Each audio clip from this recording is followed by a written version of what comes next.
It was a sunny day, and two friends were walking through the city streets, just one day before their high school graduation ceremony. As he strolled calmly down the street, an unexpected energy surged through his foot, catching him off guard. His friend noticed him beginning to fall, seemingly fainting without any warning. He falls to the ground of the sea he once walked, yet it feels as if he is crossing space, sinking into a black sea without direction or control. Eventually, he lands in a desolate and fiery place, feeling as if he has fallen into hell itself. Afraid, he wonders what this could be. Nearby, two creatures share a meal until another one arrives to take what is theirs, claiming the monster that was already there as its own dinner. Our hero watches from behind a hidden rock, and in a panic, he asks where he is. On day 10, the boy realized he was starving. There was neither day nor night in this place, not even rays of sunlight. As he walked through the area, he stumbled upon a carcass with meat. Convinced that the only thing he could eat was this rotten flesh left behind by monsters, he crouched down and began his meal. While eating, he fought the urge to vomit. He understood that if he wanted to survive, he had to consume this. Determined to stay alive, he continued eating. To survive, he knows he must adapt. Suddenly, while he is eating, a huge creature appears behind him. It strikes with a powerful attack, and our hero barely escapes by crawling away. He picks up a stone from the ground and hurls it at the creature, cursing that damned monster. The stone hits the creature's face, and he thinks about survival as he grabs a handful of stones and starts throwing them at the beast, which begins to retreat. In that moment, he realizes he will need to fight, tears streaming down his face as he longs for his mother. During day 39, something struck a monster square in the face. Our hero attacked the creature without mercy, wielding a weapon marked by battle scars. Cursing the monster, he felt a surge of fury, convinced he would kill them all and that he needed to abandon his humanity. Sometime later, on day 51, he found shelter made from the bones of a massive creature. He now eats roasted meat, believing he must do this to survive. To him, this disgusting meat feels like a luxury as he consumes it, while a terminal appears, announcing that he has reached level 3, leaving the boy somewhat confused. As he eats, he wonders if he has finally gone mad. Looking closely at the meat, he thinks, well, maybe not. With his deco, he clicks on the confirmation. After 24 years, his level had reached 24, and he was casually punching a creature's head. It seemed too strong, leaving a hole in its skull. He believed it was now easier to knock these bugs down with just one hand, and continued taking them down one by one. Our hero crafted a sword from a stone he had found, feeling quite excited about that weapon. After 51 years, he tore off the head of a son of some kind of divine being, and as he sat there, he thought he had a pretty full day. Now, after 365 days and 79 years, he arrived at a very eccentric place, believing they had finally arrived and that the long wait was over. He anticipated meeting the demon god, the same bastard who had taken him to hell. Quite satisfied with the situation, he thought he had nothing to lose by waiting. Our hero found himself in the midst of a frantic battle, which he easily won, just as expected. A huge demon questions how our hero dares to attack the demon god, the guardian of the gate, threatening to tear him to pieces and feed him to the monsters. The enormous creature strikes our hero with tremendous force. In an attempt to defend himself, our hero suggests that the demon should just open the castle door and relax, promising to let him live a little longer. Daesung, surprised by the hero's audacity, calls him a cheeky guy before striking him again and throwing him far away. He struggles to rise from the ground as the demon god taunts him, declaring that he is the one who will die. Undeterred, our hero charges at the monster just as it readies to attack. Without hesitation, Daesung strikes, landing a precise blow on the creature. Using its belly for support, he pushes away to gain distance. Our hero regains his composure a short distance from the gate guardian. A flame appears beside him, declaring that this guy is relentless and would rather just kill him once and for all. Missing one of its hands, the demon screams, challenging our hero for daring to defy the demon god. The demon god questions whether he does not fear his grace, and if he truly wishes to bring humiliation upon him. However, in the next moment, that enormous creature has a gaping hole in its chest, created by our hero's sword. Daesung simply observes the monster with a serious expression. Still holding his pose after throwing the sword, he thinks the creature was too noisy. Defeated, the monster exclaims that this is ridiculous, then collapses to the ground moments later. The skull asks what Daesung will do now, noting that even with the gate guardian dead, the demon god will not allow him to escape. Daesung replies that he knows this and questions whether the skull is certain it wants to kill the demon god, the ruler of hell, to become the absolute ruler. However, Daesung makes it clear that he is not interested in that. The skull then asks why Daesung is fighting the demon god. Daesung explains that it's been 80 years since he arrived in hell, where he has fought many monsters and struggled to survive. His companion agrees, noting that they were indeed great guys. He adds that each of them has their own stories and reasons for ending up in hell, which leads him to a question. Why does the demon king want Daesung there? Determined to find out, Daesung decides he will ask the demon god directly. The skull, however, questions his approach, asking if he's an idiot and why he doesn't just ask politely. He tells him not to do that, insisting he should go and beg now, bowing and acknowledging that a price must be paid for taking him to this hell and making him suffer. He finally arrives in front of a massive castle, gripping his energy-filled sword. With determination, he charges at it, shouting, "Let's go!" In the next moment, he finds himself waking up in an all-white space, confused and unable to comprehend what is happening. Daesung opens his eyes, gasping for breath. Struggling to focus, he soon realizes he is in a hospital. He reflects that it has been a long time since he dreamed of Earth, about 30 years, more or less.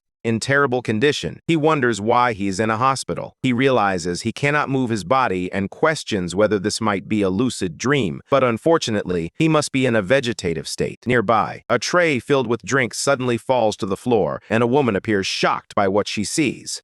Our hero gazes at her as best he can. Crying and trembling, she tells him her son is awake while he thinks he doesn't like dreams like this. She hugs him tightly, and although he finds it childish and silly and would rather interrupt the moment, he watches as she calls him Dare. As she embraces him, he wonders if this can only be a dream, questioning the vividness of his feelings. Starting to feel scared, he wonders why. Back in hell, the battlefield is in total destruction, and our hero admits he really thought he was going to die. The skull calls him a bastard monster, claiming he never thought he would manage to catch the demon. Daesung curses him, insisting he didn't hear anything because he was too busy fighting. He explains that the cowardly demon intended to talk before attacking, and when he tried to listen, the demon attempted to strike his neck. The skull responds that the body should be split in half. The skull declares that now that he has killed the demon god, he is the absolute ruler of hell and asks what he plans to do next. A terminal opens beside him once more, this time displaying an important question. Would he like to return to hell? The companion inquires about the meaning of this, while Daesung reflects on Earth, noting that it has been 80 years since he fell into hell. The skull questions whether he didn't live on Earth before descending into hell, prompting our hero to remember how he prayed every day to be free from this cursed place. There's no reason to worry about this crazy place if he can just escape. Having made his decision, he presses the button to confirm. A light appears before our hero, sparking his curiosity as he watches it. Meanwhile, back in the normal world, a doctor with a flashlight asks if Daesung can cure him, while Daesung wonders if this is real. The doctor explains that he has been in a vegetative state for a long time, making it difficult for him to move normally, but assures that he will improve with rehabilitation. With a trembling voice and tears in her eyes, the woman expresses her heartfelt gratitude to the doctor, who responds that the credit goes to the mother's sincerity. Suddenly, something occurs, and our hero lets out a scream. The doctor attempts to intervene, urging him to calm down while questioning which of the dreams is the true one. If the dream was that moment when he found the message, or if it is now. Those young people ask his mother if he has turned into a monster and say they must report it. The doctor calls his name in a fit of fury. He warns the man not to come near him and bites his hand hard. The doctor screams in pain. Daesung then asks if it's a curse or paralyzing poison and wonders what they did to his body. The doctor screams in pain as he looks at his hand, and suddenly our hero finds himself able to move. He collapses to the floor, screaming and questioning how he has managed to survive until now. His mother calls out his name, but he thinks it doesn't make sense. He reflects on 80 years of fighting and wonders if they truly believe he will die peacefully now, after praying endlessly while lying on the frozen ground of hell. Then he screams that he will never die, determined to let him return. Two nurses enter the room, feeling a bit scared. The man tries to help them while he screams, demanding that they let go before he kills them all, but he doesn't believe he's awake in such a horrible body. Suddenly, something catches his attention, something that clearly frightens him. He looks out the window, and outside in the sky, something very strange is happening. Being put back into bed, he thinks about what is happening. A flurry of lightning bolts erupts from the object above the city, and Daesung wonders if it's a wormhole, questioning why it exists. Daesung has returned to Earth. In a fit of rage, he screams and fights, demanding to know how the man thinks he will survive after what he has done to him, and how he dares to act this way. One of the nurses injects him, and at last it seems he is fading, all while ordering them to kill them all. Almost without strength, he asks for help as his vision blurs and he blacks out. Sometime later, a news reporter announces that at 9 this morning, a portal opened in the sky over Seoul. Fortunately, a group of hunters who were nearby managed to respond immediately. Meanwhile, our hero sleeps deeply, and through the window, we see the portal. At the site, someone asks the hunting team to report on the situation, while another member eliminates a monster. The voice continues to call for the hunting team. Finally, one of them responds, stating that the current suppression is complete and in its final stage. Through the communicator, the person inquires how much longer this will last. The man replies that, based on the hunting team's situation, he believes they will be able to withdraw in about an hour. Then the boss orders an immediate report once it's over, assuring that he'll handle the rest and asking them to take good care of the situation. The man on the other end confirms. The boss puts the phone in his pocket. Meanwhile, the TV reports that the hunting team responded quickly and the portal is now in the disappearing stage. As our hero wakes up slowly, he thinks about the wormhole portal hunting team. Excited, a man in a suit asks if that guy has finally woken up. With difficulty, our hero asks, "Who?" The guy responds, asking if he doesn't know who he is. Daesung insists he has no idea, but then he remembers and says, "Chanho." The guy confirms that it is indeed Chanho and asks if he's okay. Struggling to sit up, Chanho replies that he's fine, while the guy explains that Chanho has been asleep for 10 years since he fell.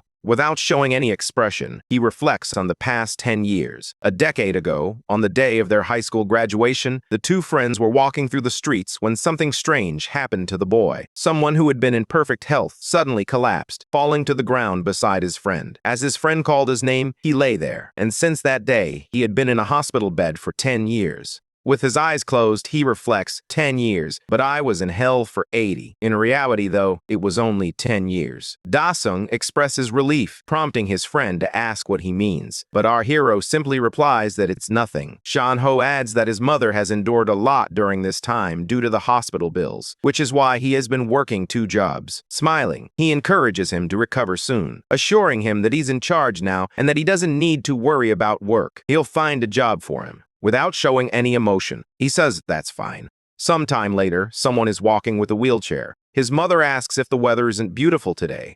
Daesung reflects on his time in hell, where he fought to survive but had no family and no responsibilities. Now, he struggles with a body that he can't properly move.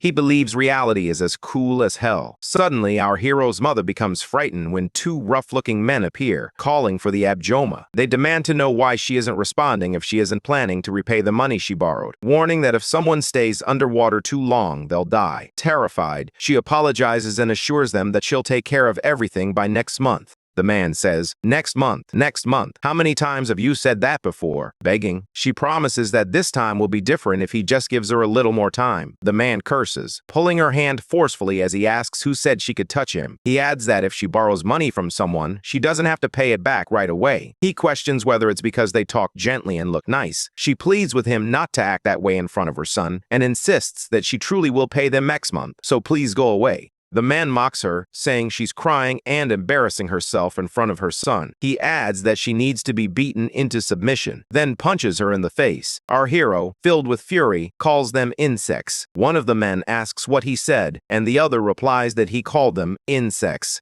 Daesung continues, calling them bastards worse than insects. His mother, frightened, urges him to stop, but he insists he can't hold back his feelings. The man grabs him by the shirt and taunts him, saying, "That's it, keep making a mess." In tears, his mother pleads with him to hurry and apologize.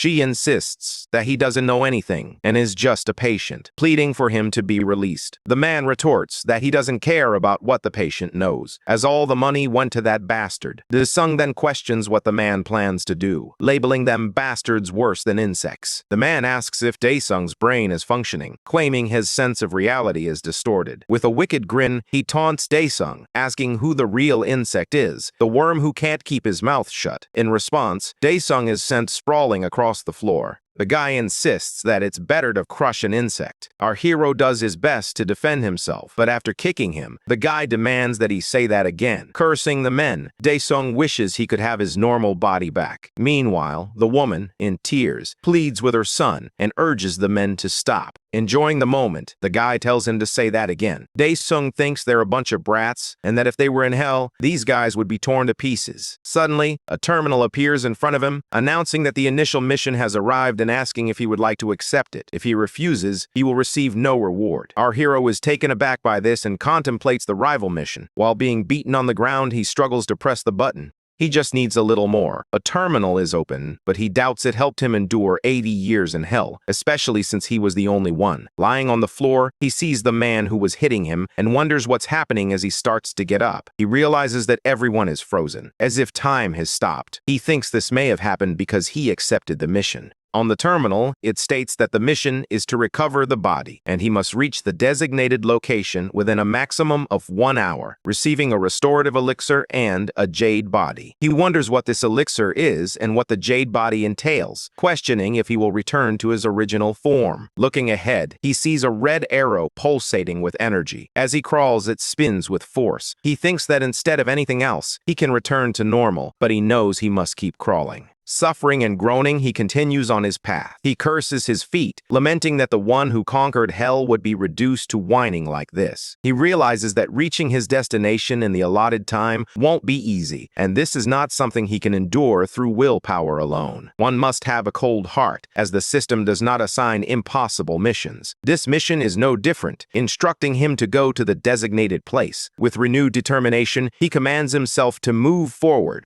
There's no telling how he will get there. He just needs to find a way. Suffering on the ground, he looks at the turtle and exclaims that it's so stupid he didn't realize it sooner. With great effort, he grabs onto the wheelchair as time ticks down to just 5 minutes. Summoning immense strength, he begins to climb onto it. Trembling and straining, he refuses to give up. He believes he must endure and throws himself into the chair with only 35 seconds remaining. Now in position, he realizes there's still time, but the clock shows just 15 seconds. In the best way he can, he advances toward his objective with only 9 seconds left. Totally focused, he continues on the route for 6 more seconds. Daesung gives it his all, but only 2 seconds remain. In the next moment, he crosses the red arrow, shattering it just as the timer shows 1 second left. Panting and breathless, he sees the elixir appear in front of him. The terminal indicates that the elixir will recover a small amount of the current status of the absolute ruler. Without any hesitation, he drinks the elixir. In the next moment, he feels something different. The pain has vanished, and a surge of strength fills his body. He wonders if this is the elixir's effect. Time seems to return to normal as the cowardly man searches for the boy, looking around and asking where he is.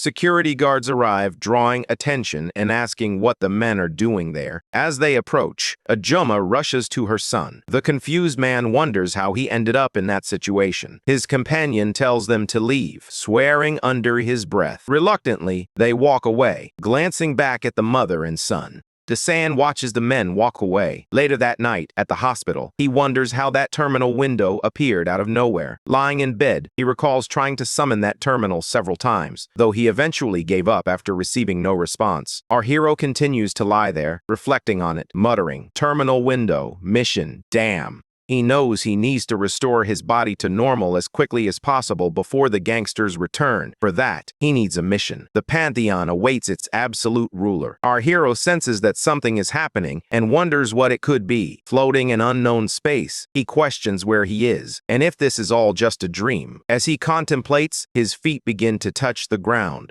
On the terminal, it states that he descends from a divine pantheon and that this diary of the absolute ruler will be used to create the avatar, completing and accelerating his implementation. Daesung repeats the phrase, "complete the implementation," noting that this all feels like a dream. He asks if all he has to do is follow its commands. With a smile, he declares that they will begin. On the terminal, the second mission is displayed. Destroy a specific target, with the reward being a chip containing the memory of the absolute ruler. Suddenly, a bizarre creature appears. Taking a deep breath, he focuses, and with his eyes glowing, he launches into an attack, landing a powerful punch on the creature. Right after that, he receives the third quest, indicating that the recovery of his body is in progress. He must run 10 kilometers to complete it. Daesung begins running, pushing himself as hard as he can, and gradually his performance improves. After some time, he receives another mission. This time, it's number 5. He needs to complete 1,000 push-ups to receive another tonic filled with nutrients. Without hesitation, he starts the mission. As he continues, the process becomes easier. The terminal displays that the implementation rate is at 55%. Indignant, he exclaims that he has been at this for 10 days, and it remains stuck at 55%. To make matters worse, the reward is always just a nutritional tonic. He expresses his frustration, stating that he is tired of this and wants a proper mission. Suddenly, the terminal emits a different sound and presents him with Mission 10. In a scenario reminiscent of real life, he must defeat a target, and the reward is designated for the absolute ruler.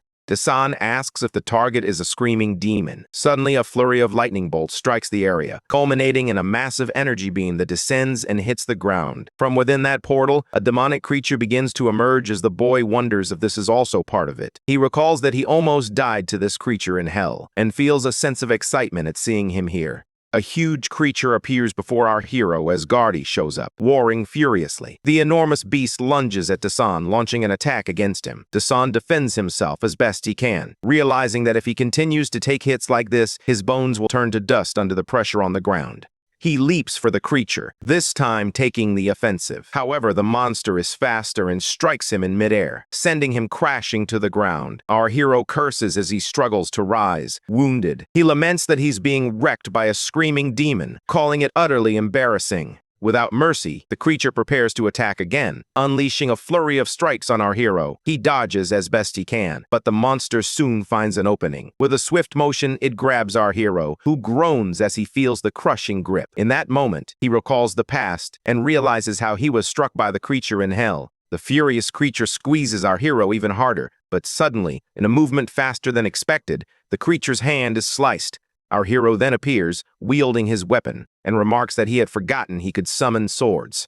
The very irritated creature attacks again, and our hero retaliates, telling it to go back to hell. He unleashes a flurry of strikes against the monster, determined not to lose. Meanwhile, the terminal indicates that the mission is complete, showing that the implementation progress for the orc is at 55%. As dawn breaks in the human world, the hospital still appears deserted. Someone opens the window of the room, and light begins to shine into Ajuma's eyes. She gets up, rubbing her eyes, and asks who it is. Startled by the figure standing in the room, she inquires if it's Daesung. Our hero then steps forward, illuminated by the light, revealing that his body is in much better condition. Smiling gently, he says, "Mother." A little later at the hospital, a doctor appears to be examining our hero. He is doing some physical therapy exercises while the doctor and his mother observe. She asks if that's even possible, expressing her concern that in the last test, they mentioned it would take more than 6 months for him to be rehabilitated. She questions how he can move normally in just 15 days. The doctor responds that, for now, he has nothing to say, as the patient's medical condition is inexplicable. Ajuma then asks the doctor if there's any chance that her Daesung could be confused. She wonders if that's it, isn't it? The doctor explains that it's different from the usual symptoms, and reassures her that she doesn't need to worry about that part. Feeling more relieved, she thanks God. Irritated, our hero tells the man to stop what he's doing, and the guy awkwardly apologizes, explaining that he's just really surprised by his improbable recovery. Ajuma expresses her relief, while Daesung thinks he feels much more comfortable now. He doesn't have any issues walking or moving his limbs. However, he knows he still needs to return to his original body quickly. Arriving at the reception, he calls for his mother. Caesar thanks the nurse, and the woman, flattered, asks what she did. She replies that it's nothing compared to what a mother does over 10 years, and that she has been through a lot. The mother remarks that it truly feels like a miracle. Observing this scene, our hero reflects on how difficult it must have been for his mother to endure so much for so many years.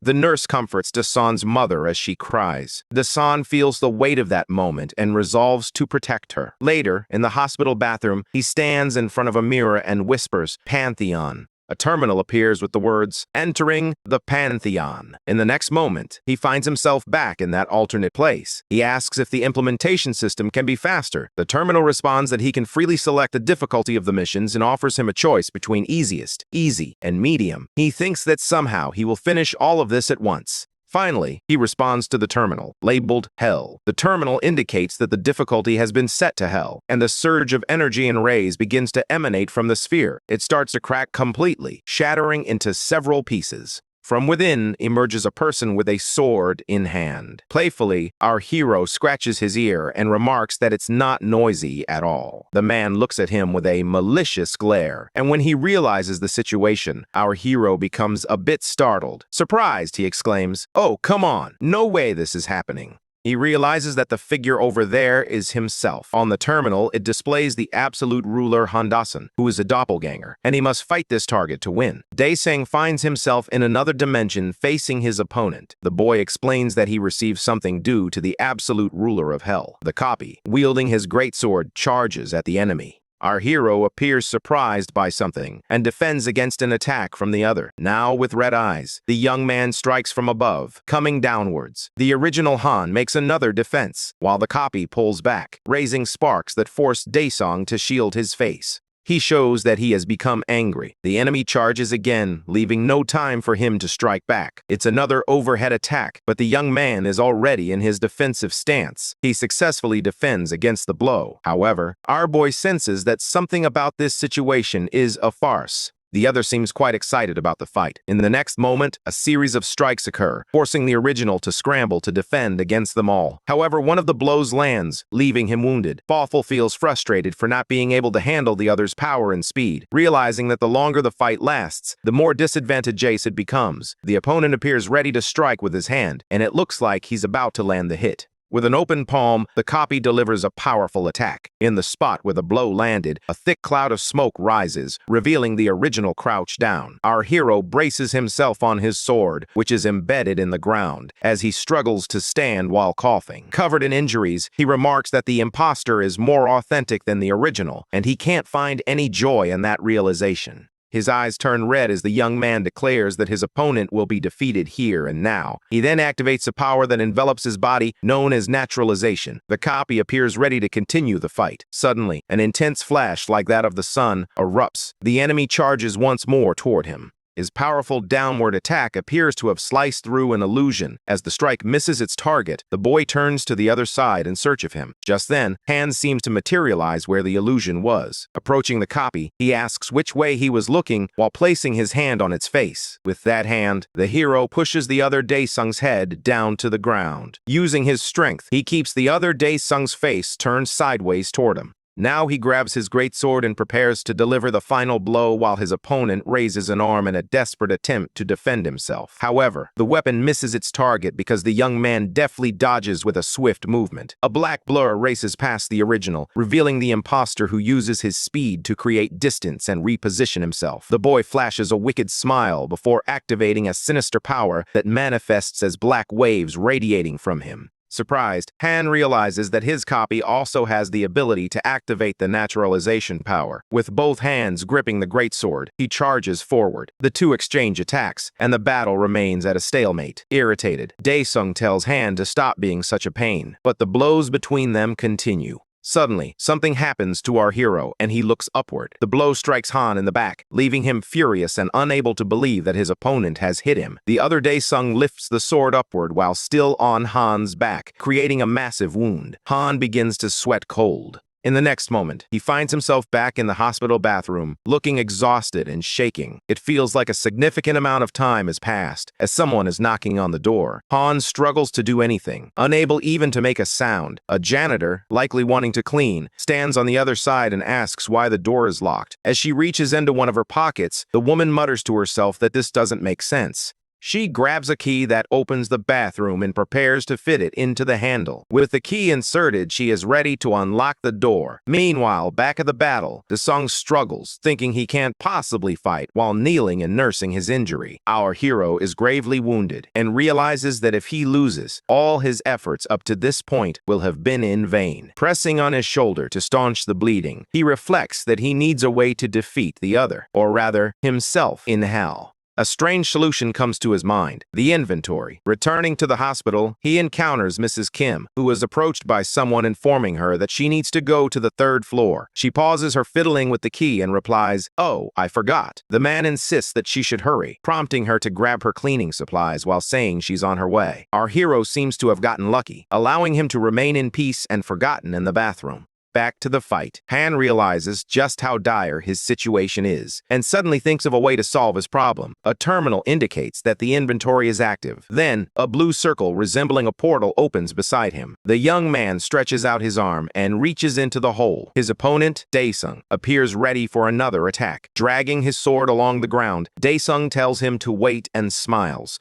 explaining that the fight isn't over yet. He believes this is an item he received as a reward for completing a mission. He stored it away, and now it's exactly what he needs. The terminal indicates it's a nutrition tonic that restores 20% of health stamina. He realizes that if each tonic provides 20%, he can return to the fight by drinking 5 of them. However, his opponent doesn't seem willing to wait and attacks him while he drinks the potions. Our hero dodges at the last second and counters with a punch to the monster's face, but the impact sends him flying back. Glancing at his wrist, he feels ready for the next move. He quickly reaches into his inventory, determined not to waste any time. Realizing he can reach 100% immediately, he grabs a handful of vials. As he drinks, his opponent attempts to kick him. He manages to dodge even while drinking that stuff, thinking this must be the 3rd bauble now. Suddenly, the creature appears in front of him, launching an attack. This time, our hero is forced to use his weapon to defend against the onslaught. Irritated by the situation, he thinks to himself that it feels like 4 or 5. He resumes trading blows with the creature, believing he has recovered, but it still feels like too much. Suddenly, the opponent makes a different move and grabs Daesung by the neck, holding him tightly while smiling with a wicked grin. In that moment, he delivers a fatal attack against our hero.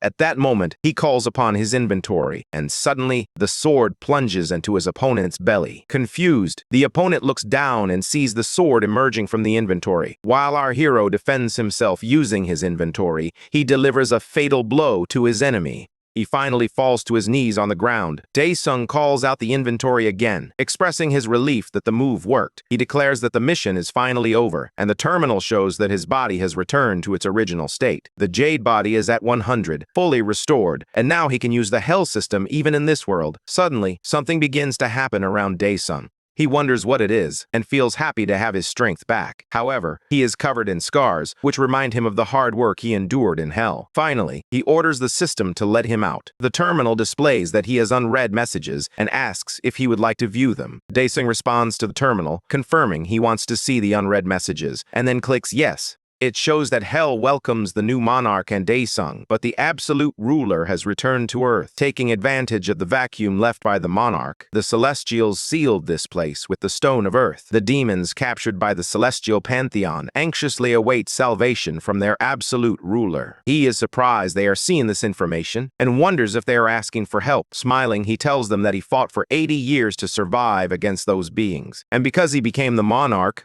he makes an offensive hand gesture and tells them all to screw themselves, insisting that the bastard can go to hell. He then orders the system to let him out of there. Meanwhile, thousands of demons observe his sphere of energy at the center of it all. Sometime later, at the hospital, our hero is exercising and counting to 50. He does a light push-up in his room, but it seems he is not recovering his power. Suddenly, the door opens, and the doctor along with the boy's mother appears. They stand there in shock at the sight of the boy. The doctor remarks that it looks like her son is an awakened one, while Ajumma adds that last time, he was different from the other awakened ones. He explains that at the time, there were no signs, so he thought he wasn't awakened. However, there's no other way to explain this than that he has awakened. The Jumma wonders how this could have happened to her Daesung. The doctor says that's all he can do for her, but suggests she should visit the association for further assistance. She thanks him for everything he's done. Later, our hero notices them at the door, already in the city. In the car, our hero reflects on awakening and the association. He realizes he pretended not to notice things because he was focused on the mission, but now he understands that his mother is hiding something from him. He wonders what happened on Earth during the 10 years he was asleep as he observes the ruined parts of the city, particularly in a more distant residential area.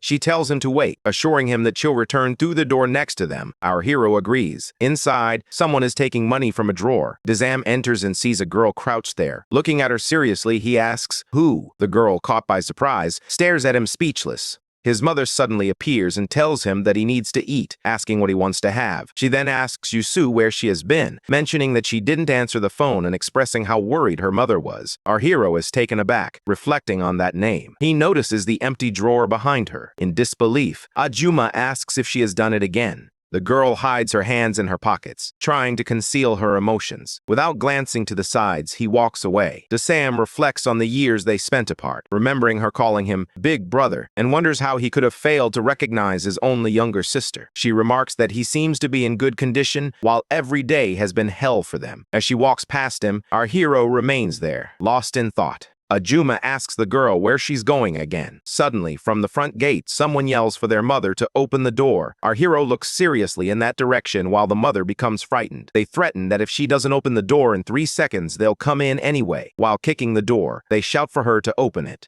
Daesung quietly observes everything from inside. Meanwhile, in the tranquil residential neighborhood, 2 rough-looking men kick the gate of our hero's house, yelling for those bastards to open up. They shout, asking if she thought they wouldn't find her after leaving without a word. Desperate, Ajuma begs her daughter to come to her. Still kicking the gate, one of the men insists he knows she's inside and orders her to open up. A guy asks if this is the house, expressing frustration that bitch thinks she can hide again. The other man wonders if they should break down the door. Suddenly, Jasu walks out of the house. Looking seriously at the men, she tells them they're making a hell of a racket. She then turns and continues walking, leaving the men confused. The older guy asks who she is, and the other man replies that she's like the daughter of the family.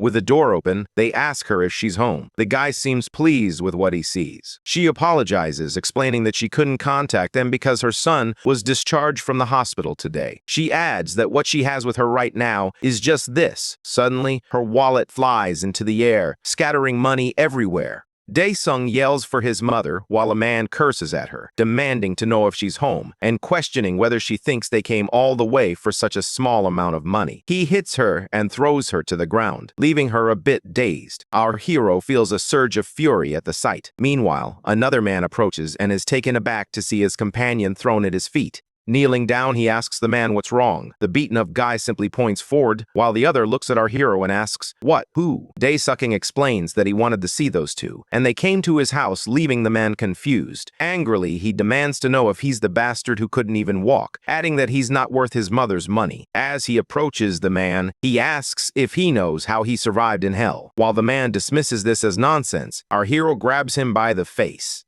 He explains that every time he receives something, he always pays it back, punching the man in the face. He declares he pays back 10 times more, hundreds of times. He continues to beat him without stopping, affirming it definitely. The guy falls to the ground and our hero says, "Come on, we still have a long road ahead." But the man is already lying on the ground, badly injured. Seeing a wooden box, the man suddenly gets an idea. He grabs a chair and calls Daesung a fool. Charging at him, he asks if Daesung has lost his mind. Without hesitation, Daesung punches the man through the chair, sending him crashing against the gate. In response, the man pulls a knife from his waist. Calling him an insolent youth, the man demands to know if he sees what's happening and threatens to injure him. He charges at our hero, brandishing a knife and telling him to face him. Nimbly, our hero grabs the man's wrist and asks if it was that arm, while the man insists he let go, questioning if it was the arm that just struck his mother. Our hero twists it effortlessly. The man screams in pain and drops the knife to the ground, clutching his hand as he continues to cry out. Meanwhile, the other man starts to get up. Annoyed, he asks if the boy thinks everything will be fine after this. Smiling, Daesung replies that in that case, there is only one way to stop them from causing more problems permanently. The lady screams, urging him to stop.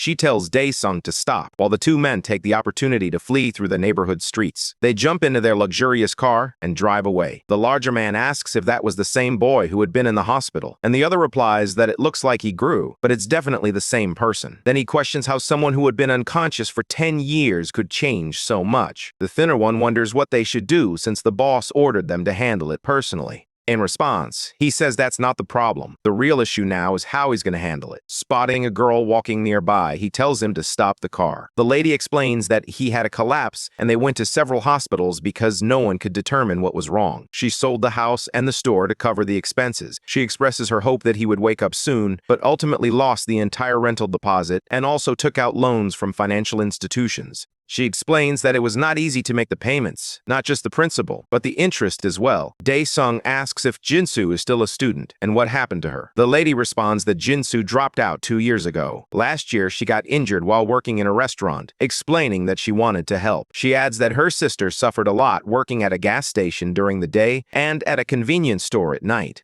Tense, he tells her that she should have stopped her and that she needs to go back to school. The lady responds that she tried, but her daughter needed to survive to help him, yet she made no progress. A few months ago, something happened, and now her daughter just wanders around. Struggling with this, he asks why she didn't just abandon him. The lady tells him not to say that because they are family. He stands there, reflecting on her words until a phone rings. His mother bends down to pick up the device and says it's them. The boy asks for the phone, and Daesung wonders what work is still left to do. Not believing what he's hearing, he exclaims, "What?" before furiously calling the men cowards. The gangster's car speeds through the city streets. The man declares that they messed with the wrong person and should have been more careful. He instructs him to gather 100 million today and to wait for further contact, believing that with the boy's abilities, he can secure that amount in just 1 day. He warns him not to try anything foolish if he wants his sister to come back safely. Daesung grips the phone tightly, filled with anger. His mother, visibly tense, asks what is happening. Our hero replies that he's going out, but assures her he will be back home soon. She urges him to wait, expressing her concern about the danger he might face. She warns him that if he hurts someone, it could lead to jail, and she adds that she wouldn't be able to bear the thought of that. He then reflects that he can't solve this by eliminating them, reminding himself that this isn't hell. Suddenly, the terminal appears in front of him, and he stands there as his mother watches, not understanding anything. She calls for her son, a bit confused. He reassures her, smiling as he says that nothing's going to happen.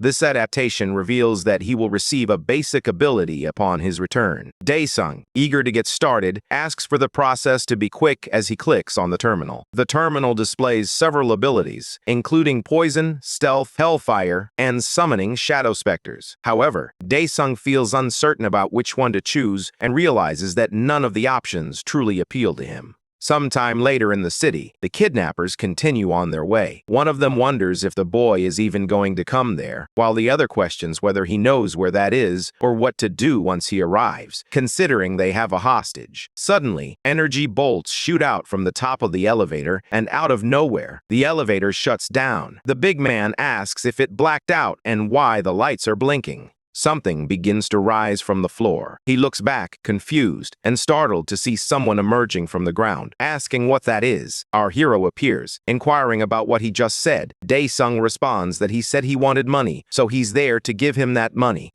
He clicks on the Summon Shadow Spectre option, and at that moment, dark energy materializes in his hand. Believing this will suffice for now, he activates the Summon Shadow Spectre ability. A black liquid forms in his palm, and in the next moment, he squeezes it tightly.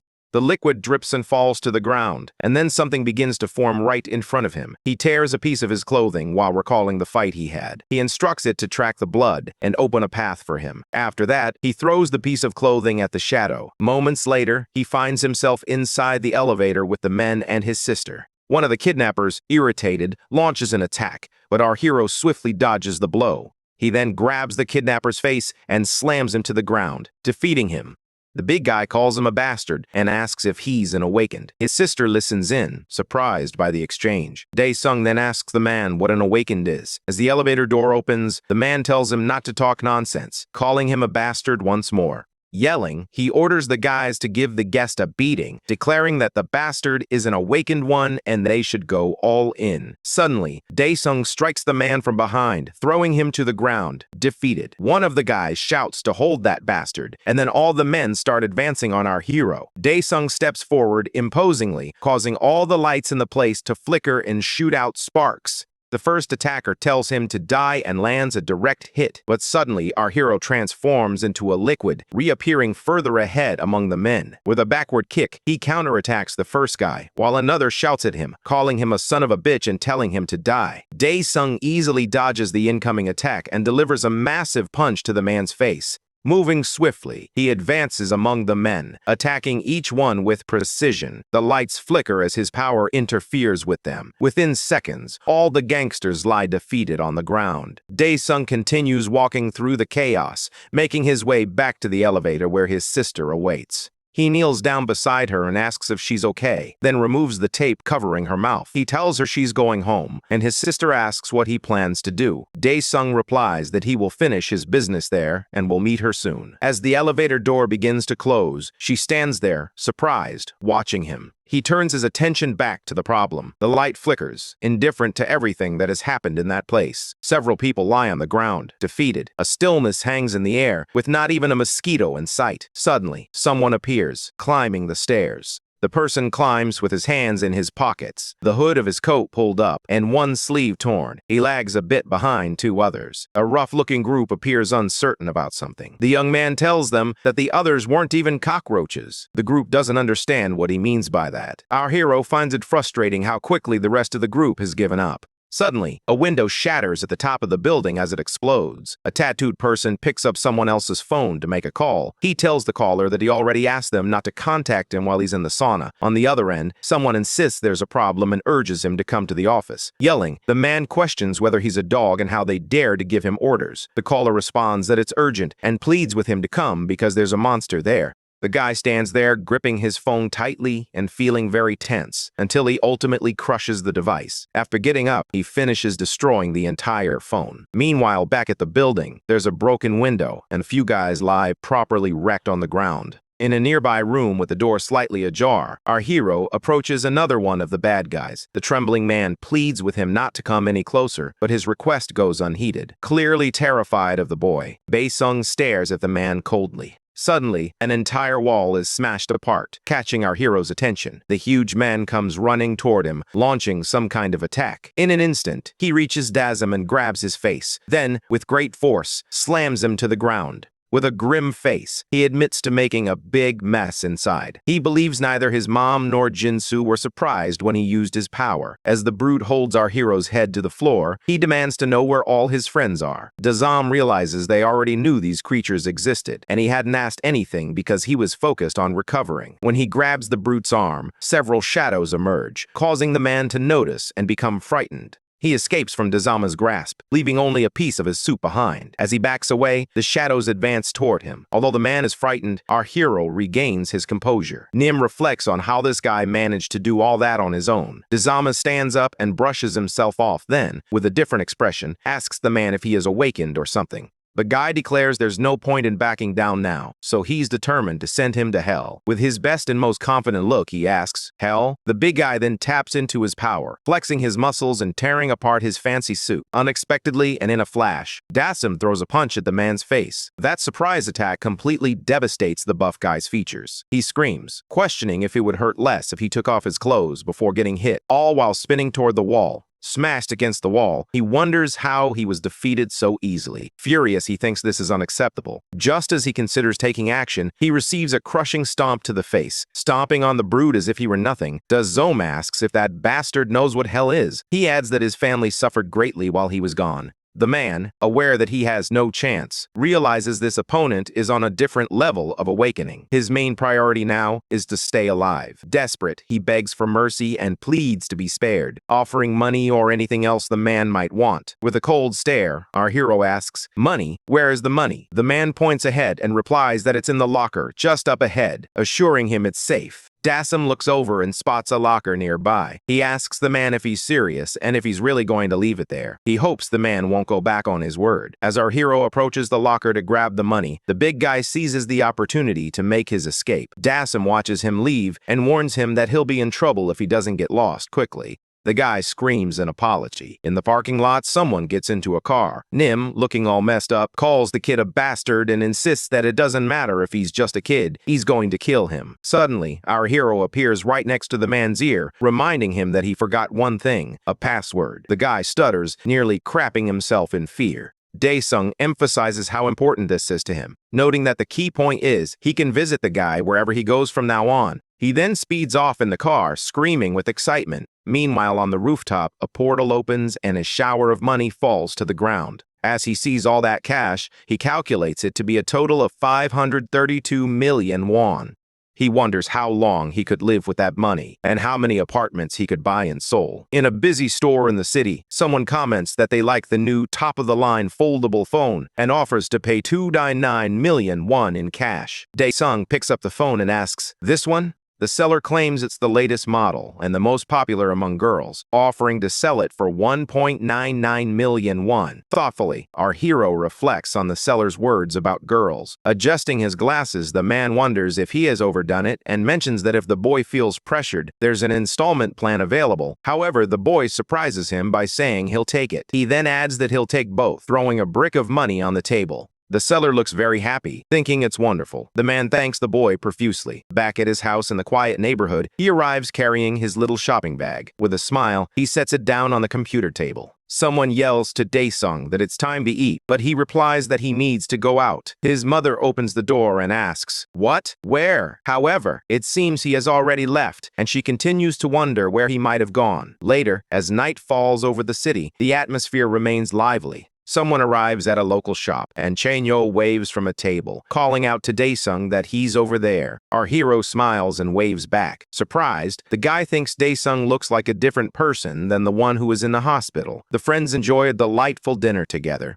They toast with their drinks, exchanging cheers. After taking a sip, the guy asks Daesung if he has any plans for the future. Daesung drinks again, and the guy remarks that they are no longer immature high school kids, while it seems the drink is a bit strong for Daesung. He then asks how many apartments he could buy with 500 million won, to which Chanyeol responds by asking if he actually has that amount. However, Daesung simply chews his food without answering. His friend then adds that with that money, he could rent a small apartment on the outskirts of Seoul. He asks how much it would cost to buy an apartment in downtown Seoul. Drinking his beverage, his friend replies that it would be around 2 billion won. Smiling, he tells Daesung to cheer up, noting that the world has changed since Daesung went into a coma. However, our hero just keeps drinking more, even though he seems to struggle a bit with the drink. Chanho mentions that he heard something from his mother about himself. It seems he has awakened. Daesung responds that first, he needs to understand what awakening means. Excited, the guy admits he doesn't know since he just woke up. The night continues in that pleasant city.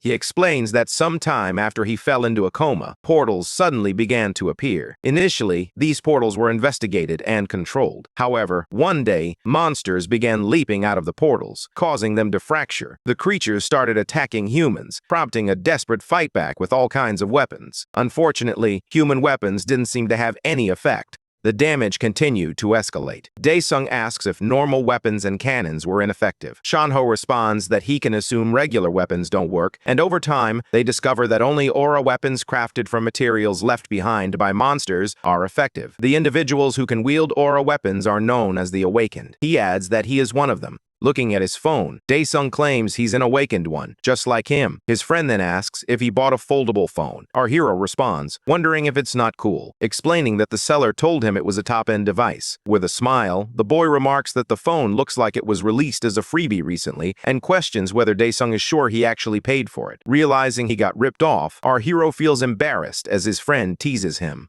Then he explains that even without using any aura weapon, he can enhance his body with his power, which is a trait of an awakened. He mentions that his body has improved significantly and that he heard he stomped on the gangsters who recently came to his house. Annoyed, he questions whether his friend would give him any money if he weren't an awakened. Chanho is taken aback by this statement and, irritated, asks what the kid is trying to imply. Daesung then inquires about how much he earns. Suddenly, reality begins to crack around them. The two friends look on with concern as a portal opens before them. Inside, they can see strange creatures. The people in the area become terrified, exclaiming as a massive monster emerges, cracking the ground with each step it takes. Several more creatures follow out of the same portal. Strange creatures with various skin colors march forward. An army of large, powerful beings beats their wooden weapons rhythmically, while a group of humans watches from a distance. The people in the city gaze at the monsters in terror. The creatures resemble orcs and exude a fierce, angry demeanor. They roar, urging one another to attack. Citizens scream for everyone to run and protect themselves, but two people remain behind to observe. Our hero and Shanho are the ones who stayed, and Shanho warns that a sudden fracture has occurred in the portal. Han wonders who those guys are, as they are different from the enemies encountered in Hell. He slams his foot hard on the ground, causing it to crack, and then picks up a piece. Throwing the rock into the air, Daesung asks if he should give it a try, but his friend doesn't understand his intention. The young man prepares to throw a fragment, hurling it with all his strength like an Olympic discus thrower. Even though it's a small piece, the object shatters into 1,000 fragments effortlessly. Thoughtful, Han is curious about what kind of creature it is. At the spot where the stone struck, it becomes clear that it's not that their skin is hard. Rather, they utilize a protective field. The creature watches with great anger at something beside it. Desperate, Chanho exclaims that guns and cannons don't work against the enemies. One creature begins to charge, separating itself from the others. Raising its wooden weapon, it prepares to strike at the due of its friends. The man in the suit believes it's the end for them, but he raises his arm and tucks his head in, trying to shield himself. As the young man closes his eyes in defense, it seems that someone has taken a hit. Chanho realizes something has happened because he is still alive and unharmed. Shocked, he turns to the side and sees that the enemy has been defeated with just one blow from his friend and Han. Unfazed by the other's panic, Han remarks that punches work. Taking in the situation, Chanho thinks to himself how senseless bare-handed punches can be. Just then, two more opponents join the attack against the pair of friends. Daesung approaches one of the monsters, already prepared to deliver another powerful punch, and he lands it. The score is now 2 for Han and 0 for the monsters. Our hero is unstoppable, taking down an impressive streak of them with ease. Shanho, observing his companion's feat, wonders if the others have awakened above Class B. He looks behind him and sees a crowd standing still, reminding himself that now is not the time to focus on distractions. Strangely, the city seems oblivious to the horrors unfolding in the area where the enemy army has appeared. Two enemies observe from across the street as a crowd stands paralyzed in fear at the sight of them. Terrified, the people realize that many monsters surround them and believe it must be the end. Like a true white knight, Shanho reassures the group, telling them not to worry because he knows the way to safety through the sewers. He then asks everyone to follow him to reach safety. However, to thwart his plan, more creatures appear. The expressions on the faces of the people suggest they believe this is the end. The furious enemies prepare to attack, and suddenly, a stampede erupts, sending the population running in panic in all directions, while one little girl stands frozen in place.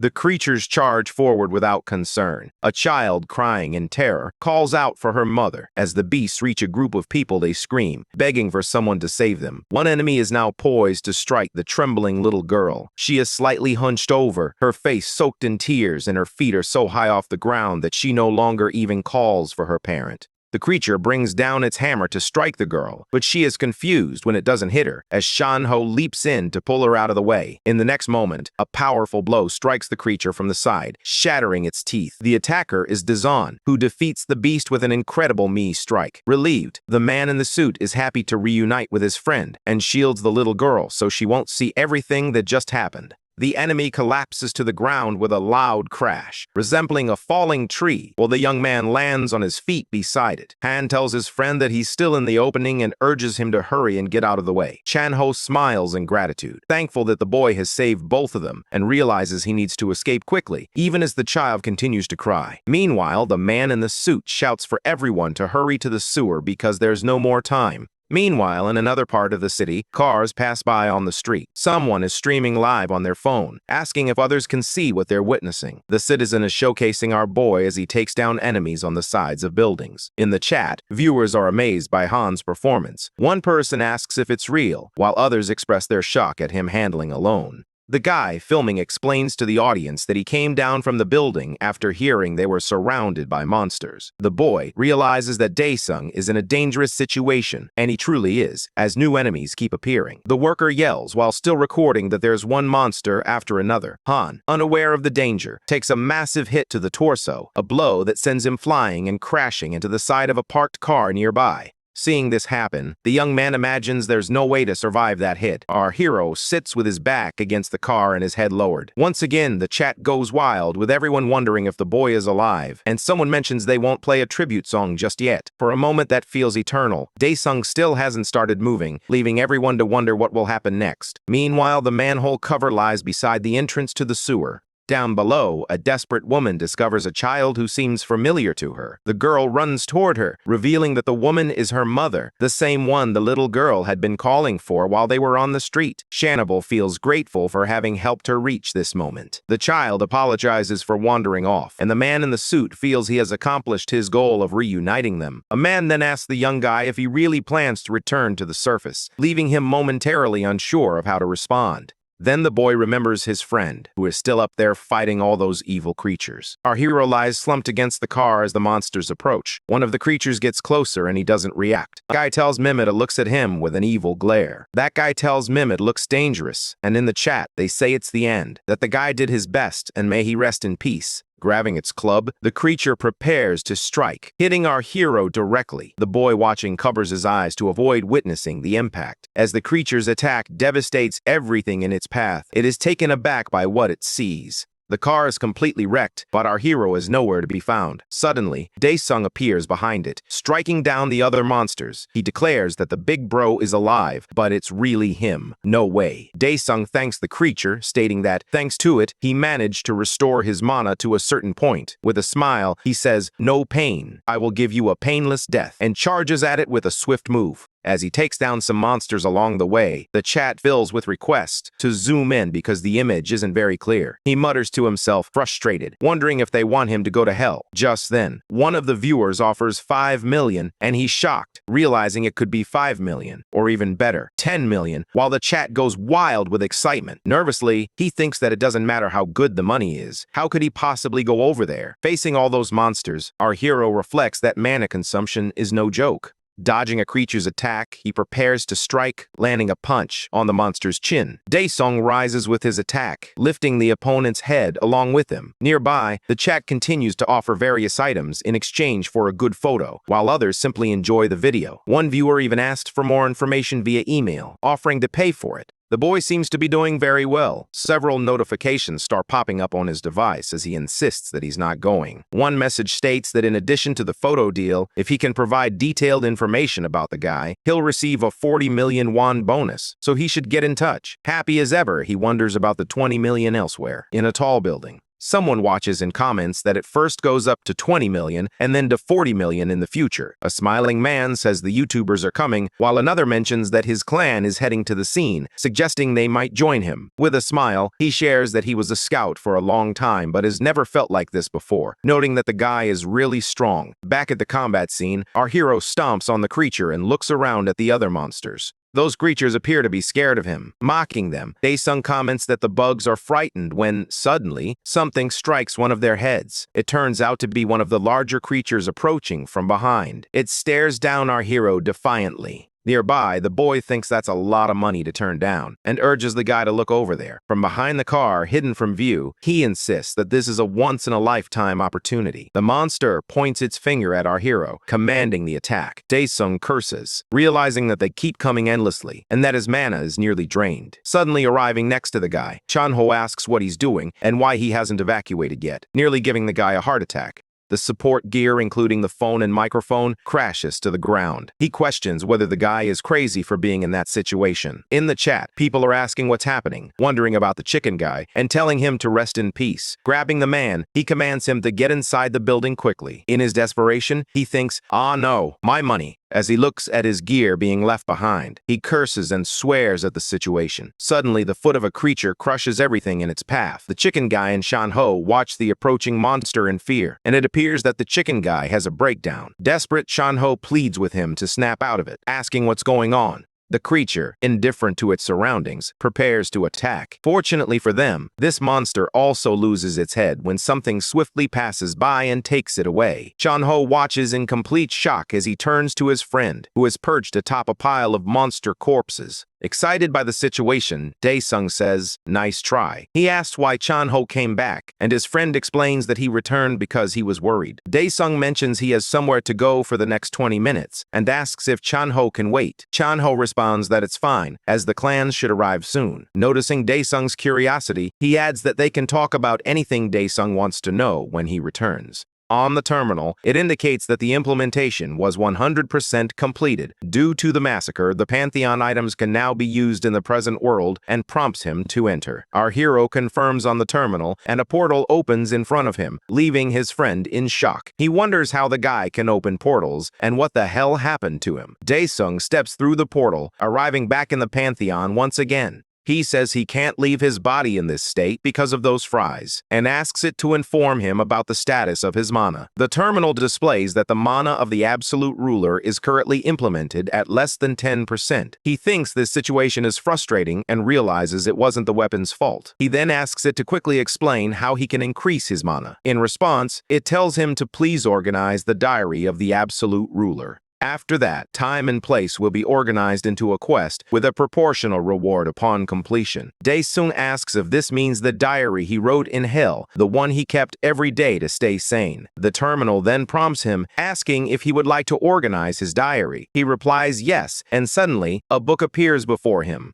On the terminal, it indicates that the organization has begun, with energies emanating from the diary. The organization process continues, and the terminal shows that recording has started. All events up to this point return to our hero. The diary suddenly catches fire, and eventually, the recording ends. Placing his hand on his head, Daesung expresses that he feels sick and asks if they could return to the part about the mana. He specifies page 16, referring to the Forest of Predators. On the terminal, page 16 appears, indicating year 5 and 75 days since the event is being recreated. He stands in the middle of the misty place. Meanwhile, back in the city, Shan-ho and the chicken guide ascend some stairs. Shan-ho wonders if the address he knows as Hang is the one he recorded. He then calls out to a man nearby, asking if he has any idea where the hero Hang went. Chan-ho asks why someone mentioned paying him for a picture of Daesung's face. The guy responds with silence, but then a loud noise interrupts them, causing them to look up. Chan-ho suggests there might be survivors on the roof and that they should proceed quietly. As they continue climbing, the guy's phone suddenly rings.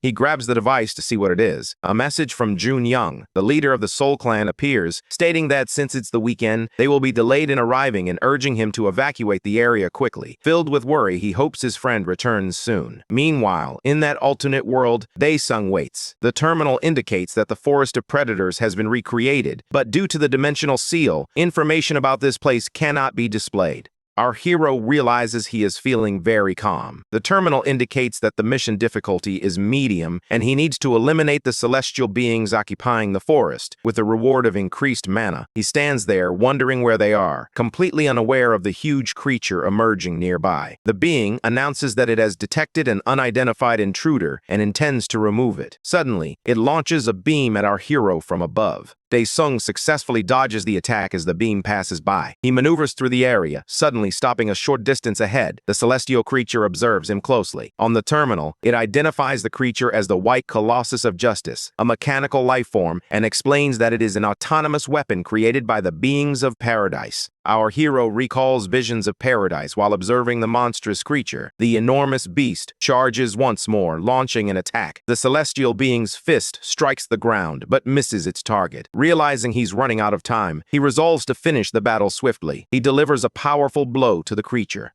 His attack completely shatters its face, sending it crashing flat onto the ground. Daesung lands right after. However, it seems the fight is not over yet. From one of the celestial weapon's hands, elongated fingers extend toward him. Daesung watches the approaching attack with annoyance and decides he will crush it completely. Gaining momentum, he charges forward. The celestial monster strikes at him with its outstretched limbs, but he continues to advance without being hit. As the attacks come at him, Daesung prepares his own strike against the weapon of heaven. This time, he strikes the monster right in the stomach. Our hero punches a hole through it, finally breaking it into several pieces. The colossus collapses to the ground in a cloud of dust. Looking over his shoulder, he says, "Okay, next." A red sphere emerges from the remains of the creature when suddenly something catches our guy's attention. Back on Earth, Shanho and his companion reach the top of the building. They open the door and discover several dead people inside.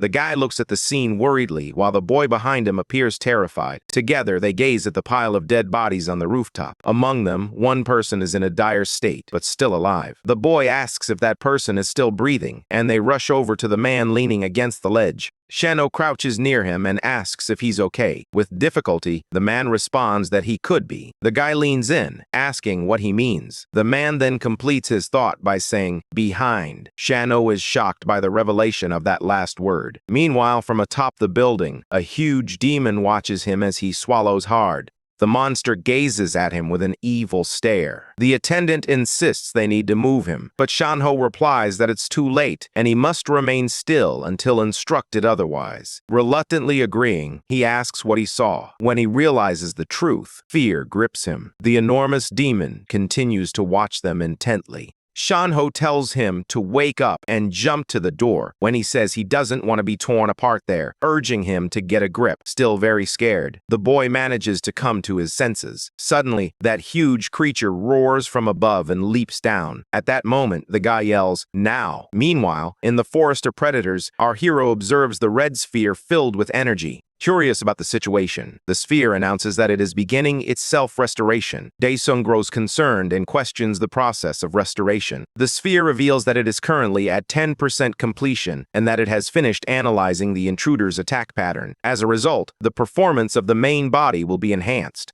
Running at full speed, Daesung charges toward the monster. As he gets closer, he prepares a powerful punch and strikes the red sphere squarely. The force of his attack creates a hole in the sphere. He then leaps over it, landing directly on top. The terminal indicates that the restoration progress is at 3%. With a frustrated expression, he scoffs, calling it annoying, and resumes his relentless attack. He continues to unleash his power without pause. Meanwhile, the terminal updates, showing that the restoration has reached 40%. Daesung continues to punch the object until it starts to crack, yet the terminal still indicates that the restoration is only at 55%. As the sphere fractures further, the restoration climbs to 65%. Amidst the chaos of energy beams, multiple error messages flash on the screen. The restoration is at 30% as our hero continues to punch relentlessly. In a fit of anger, he throws a punch, shouting for that thing to go to hell. Suddenly, a beam of energy hurtles toward him, but he manages to dodge it just in time. Glancing back at the source of the attack, he sees 3 more celestial weapons approaching. They focus on our hero, while on the other side, more of them appear. Suddenly, several beams begin to crisscross through the air.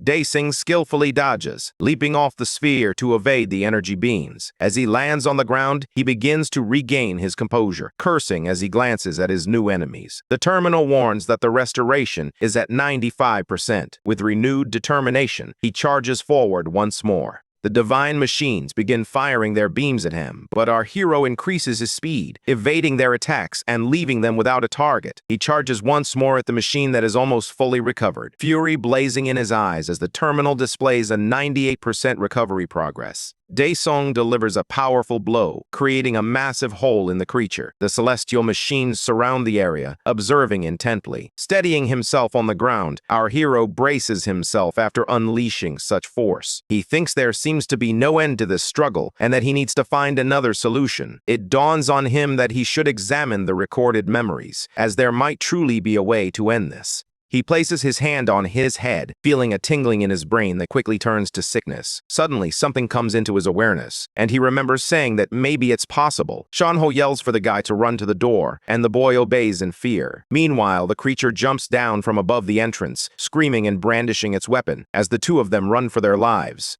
The monster's club slams into the ground, missing everyone. Confused, it looks back, searching for its easy targets. Furious, it roars and charges after the boys. Already inside the entrance, Chanmo tries to hide as the monster approaches. The creature shoves its enormous hand inside, attempting to grab them. Terrified, they try to back away as best they can while the creature's sharp claws scrape the ground. They remain quiet, attempting to hide. Panting, Chanmo says it's time to go down now. Meanwhile, somewhere else, something heavy hits the ground, and those celestial machines continue their relentless fight against our hero. The monsters continue to attack him relentlessly as he moves forward, dodging their strikes. Although those creatures persist, they can't land a hit on our hero. Daesung keeps advancing, convinced he just needs a little more. Using the trees to gain momentum, he steps on one last tree and unleashes a final burst, spinning through the air. He continues to fly through the air, focused, until he reaches a specific point, convinced that this is the place. He runs in the opposite direction of the creatures until he finally stops. Composing himself at his destination, he looks up and sees those celestial creatures approaching from a distance. The heavy monster breaks the ground as it walks, forming an arc around our hero. One of the creatures declares that they are at a safe distance from the target and will begin the attack. Mocking them, our hero retorts that they took a bit too long, calling them damn bastards. The celestial creature cracks the entire ground, and together they begin to emit a cacophony of sounds. With an excited smile, Daesung explains that this forest is called the Forest of Predators. Suddenly, something enormous bursts from the ground, shattering everything in its path, and it lands right on top of the celestial creatures. Our hero then exclaims, "It's a swamp whale, you bastards. They eat everything they see." He warns that they'll spend a long time in its belly, as it digests everything very well. On the terminal, it appears that the absolute ruler has fulfilled all conditions, and the ruler's physical abilities have been restored. Daesung stands there, feeling his power return. Evaluating himself, he notes that his mana has definitely increased. The terminal confirms that the mission was a success, and that he has received a bonus reward, a dagger of judgment. Our hero is impressed as the weapon begins to materialize before him. It reveals itself to be a sacred weapon used by the celestial judge to punish enemies. Crafted from the carcasses of white golems, it is not only incredibly powerful but also features a remote control. Daesung emphasizes this remote control as he conducts a test. He then throws the dagger forward, watching as it circles the area in front of him before returning to his hand. Satisfied with his assessment, he remarks that it will be very useful. As he lowers the weapon, it begins to disappear in the same manner it appeared. Our hero decides it's time to return, and a portal opens in front of him. Meanwhile, on the news, two reporters discuss the portal that has opened, describing the situation as total chaos. When one reporter asks the professor for his thoughts, he responds that the real issue lies with the hunters. He states that hunters are like public servants, yet they respond by going on vacation. How can the population have faith in a group like that? Portal fractures can happen at any time, disregarding holidays. The other reporter argues that the association should be held accountable for this. Meanwhile, a car speeds through the city streets, and someone inside watches the interview on their phone, visibly irritated. A man comments that they're crazy, noting that hunters who belong to an association don't earn as much as those in the clans. He continues to say they're non-profits, and that there's no way to predict when something will happen. He then calls out to his brother beside him. The well-dressed guy tells him to stop whining, insisting that if they can't get through this, there won't be a team, especially since he's their leader. He keeps staring at the phone, visibly annoyed. Suddenly, a breaking news report appears, announcing that a mysterious hunter has shown up and resolved the entire issue at that location. Meanwhile, the car continues on its way. Somewhere else, the chicken boy expresses his fear about the terrible number of dead bodies on the rooftop. Shan-ho replies that he doesn't know, but agrees it's terrible, and now they need to wait for a rescue. Suddenly, a loud noise startles the two boys. They peek over the counter where they're hiding, and it seems like the whole place is shaking. Shan-ho wonders if the hunters have arrived when suddenly a massive crash fills the area with dust. They scramble to protect themselves from the chaos. Terrified, he fears it's the monsters. Later, they sit on the pier, and he complains that he's starving, warning them not to get in his way as he steps on the remnants of that creature. Relieved and happy, the boy calls out his friend's name. Smiling, our hero asks if he's late. Half in disbelief, he questions what's wrong with him. Daesung hugs himself, groaning, and Shan-ho asks if he's hurt. Our hero then asks if he's hurt. Our hero then asks if he's really there, to which the chicken boy replies yes. He adds that they should prepare some meat because he's very hungry. Only 2 boys remain, still reeling from a terrible ordeal. Terrified, they ask if he wants to eat meat there, insisting on whether he truly wants to eat in such a place. The scene is a complete mess. Glancing at the meat, Daesung wonders if it might be monster blood but reassures them that he's fine and okay with it. The 2 boys are horrified by the sight of Daesung eating and appear a bit disgusted by his actions. Suddenly, someone enters the room, announcing that there are survivors nearby. The soldier then asks if everyone is okay inside. The attendant, filled with relief, happily thanks God, declaring that he is going to survive. The soldier looks a bit surprised by the scene, while the boy expresses his gratitude profusely. Observing our hero eating, the soldier stammers, speaking somewhat confused in this unexpected situation. Shan-ho greets the man, thanking him for the hard work they've done that night. He mentions that he missed the chance to go to the shelter, so he's glad the man is there. Trying to cover for his friend, Shan-ho explains that he tends to act that way when he's in shock. Grabbing his friend, Shan-ho insists they need to go to the hospital for a checkup first. Our hero asks what's wrong, but the soldier insists they can't just leave and offers to guide them to the exit, telling them to follow him. The boy agrees and pulls something from inside his suit. He mentions that if he has any problems, he should contact them, and he believes his clan will have work as well, showing a single clan team leader card. The soldier realizes he belongs to a clan, so everything is fine, and he offers to guide them to an exit. Shan-ho expresses his gratitude for that assistance. Sometime later, the military is everywhere, and the 2 hunters from the car also arrive on the scene. The leader stammers, asking what the hell that is. He yells at the young man, calling him a bastard and insisting that if he has time to throw up, he should check for survivors first. The boy responds with an apology, explaining that he's a hunter following the soldier, who agrees with the plan. The leader thanks their god, wondering what kind of kid he is, just as brutal and strong as the monsters. Meanwhile, a car drives through the city streets. Shan-ho suggests they sleep at his place tonight, but our hero declines, saying that people at home must be worried. His friend expresses happiness that he cares about that, but adds that if they see him in this state, they'll be completely shocked. Daesung glances at his blood-covered condition, and then decides to contact his mom and his friend, so they can get cleaned up and eat some chicken. Sometime later, in a tall building, our hero looks surprised by something. His friend tells him to clean up and come back, mentioning that he's going to order some chicken. A little while later, the feast is served. Surprised, he asks what all that is. Shan-ho then explains that it's been 4 months since he had meat, so they should eat well today. Daesung asks if he mentioned making a lot of money, and he's right to think of himself as a hunter. Recalling their earlier conversation, the guy confirms that he is correct. He adds that in today's world, hunters aren't much better than scammers, which is what people say. Then, he questions why Daesung is considering becoming a hunter. Our hero responds with a noise, his mouth full. Shan-ho comments that this is a well-thought-out decision, explaining that if Daesung approaches an association and makes that choice, he'll likely rank above B. He says that if he performs well, he can guarantee he'll reach rank A. Daesung questions the difference between rank B and rank A. His friend explains that it's a classification system. If Daesung achieves rank B, he can join a large association or clan and earn around 3,000s. However, if he reaches rank A, the opportunities are even better. Curious, Daesung asks if there's anything above rank A, and his friend confirms that there is. There is only rank S, and only 5 individuals hold that rank among 2 million awakenings. Shan-ho jokes with him, asking if he's trying to become a 6th rank S, but quickly clarifies that he's just messing around. He advises not to expect too much, stating that if he can reach at least rank A, he should already be satisfied, as a rank A is considered solid in Korea. He then asks if he's sure he wants to become a hunter, and our hero confirms his decision. Shan-ho responds by saying he should trust him. As they raise a toast, he promises to make him great. Daesung contemplates becoming a hunter. Meanwhile, in a more luxurious room of another tall building, someone enjoys a fancy meal and remarks, "So, a crazy debtor."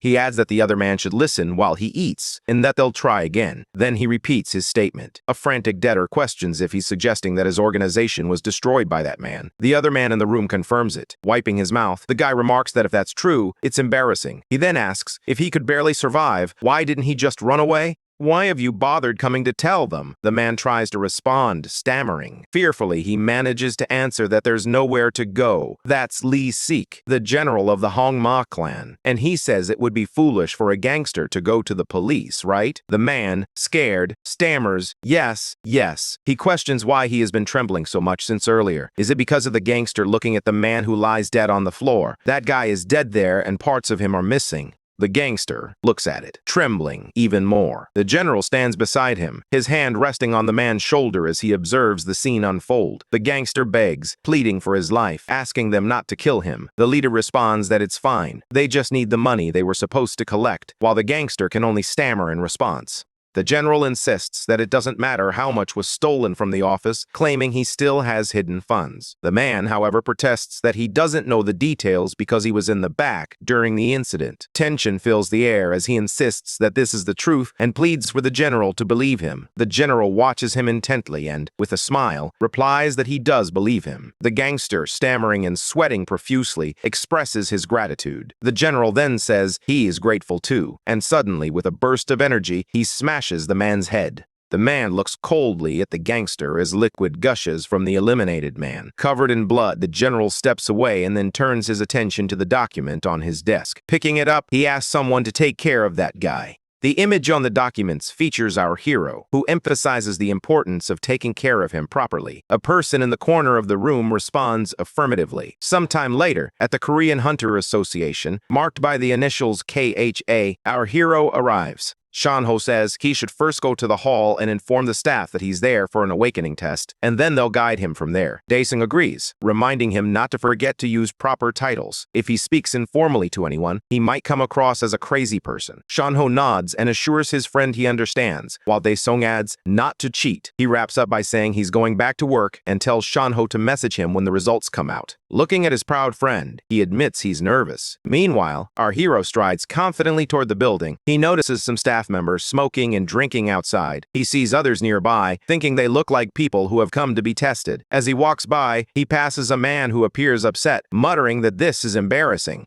He thinks that, as Shanho mentioned, this will bring in money, but it's quite a hassle. Once inside the building, he arrives at laboratory number 3, where several people appear to be waiting. Checking his number, he sees it's number 9. Considering how popular hunters are, he figures being 9th in line means it shouldn't take long. Suddenly, his phone rings. It's a message from his mother asking if he's still with Chano and when he'll come home, mentioning that she needs to rest because her back hurts. As he looks at the phone, he decides it's better not to tell her the truth. Instead, he replies that he's still at his friend's house and that he's going to take a shower before heading home slowly. His worried mother asks if he has eaten and tells him to come home for lunch because his sister went out to buy food. Happy to hear this, he thinks he'll return as soon as possible. Suddenly, a door opens and a woman in heels appears. She calls for the next person, number 9 please. Inside, an old man declares that he is the lunatic and questions who is calling him a lunatic, insisting that he is definitely an awakened one. The staff member apologizes, but since the meter read a negative value, the old man yells in disbelief, asking how many times he has said that the meter is trash, and if that's how the association operates nowadays. People in the reception complain that their ears hurt and insist he should leave. Doesn't he realize there are more people waiting? The man continues to argue, claiming that all his hair fell out overnight, and asking if they're saying that's not a side effect of awakening. He is convinced he is awakened. At the door, people struggle to hold back their laughter, while Daesung wonders why this has to happen just as it's his turn to join them for soup. The frustrated man declares that if things continue like this, he won't leave and will file a direct complaint with the branch manager. Suddenly, someone grabs him by the head and calls out, "Hey, you!" After releasing his grip, the person asks for dares. Daesung intimidatingly asks if the man can't see there are people waiting behind him. The man soils himself in fear and, stammering, tries to explain that the meter is broken and that he's sure he has awakened. Daesung questions whether he is certain the meter is broken, and a man in a suit offers to check, since he is an awakened one. He approaches the machine and places his hand over the sphere, causing a surge of energy to emerge. He remains in position as the machine begins to operate. The sphere now emits a green light. He notes that it's green, indicating a rank C, and assures the man that the machine is functioning properly. Tense, the old man stammers, insisting, "This is." The woman informs him that there are others waiting and urges him to leave now. As he walks out, the man continues to yell from the door, claiming he's sure the meter is wrong. The receptionist apologizes for any unfortunate incident that may have occurred and tells him he can enter now. Already weary of the situation, Daesung simply replies, "Yes." The woman asks her senior if that person will have a high score. Jokingly, he tells her to stop worrying and get back to work. However, she thinks that given the pressure from earlier, if he's an awakened one, he'll be at least rank B or higher. Meanwhile, in the morning, a cache appears at the Hunter Association. In the branch manager's office, a deep silence envelops the space outside, but inside, something is unfolding. The manager inquires about the situation, and someone urgently tells him to go to exam room 3 on the 6th floor immediately. Taken aback, the manager asks for clarification, but the other person cryptically replies that it would be better for him to see it for himself. A few minutes later, the supervisor descends in the elevator, moving down through the floors. He tries to piece everything together before reaching the room. If there's a problem in the exam room, could that S-level specimen have shown up? He attempts to calm himself, pushing the thought out of his head, reminding himself that if it's a big deal, they will fight to prevent the specimen from being taken by others. His daydreams are abruptly interrupted when the elevator stops and announces that the supervisor has reached his destination. On that floor, a group of people is gathered, observing something unusual. One of them remarks that it's the first time they've encountered such a thing, while another asks what day it is. The manager arrives in the hallway and finds it odd that everyone is simply standing there. He begins to make his way through the crowd, politely asking to be excused. As he gets closer, the manager is taken aback by what he sees.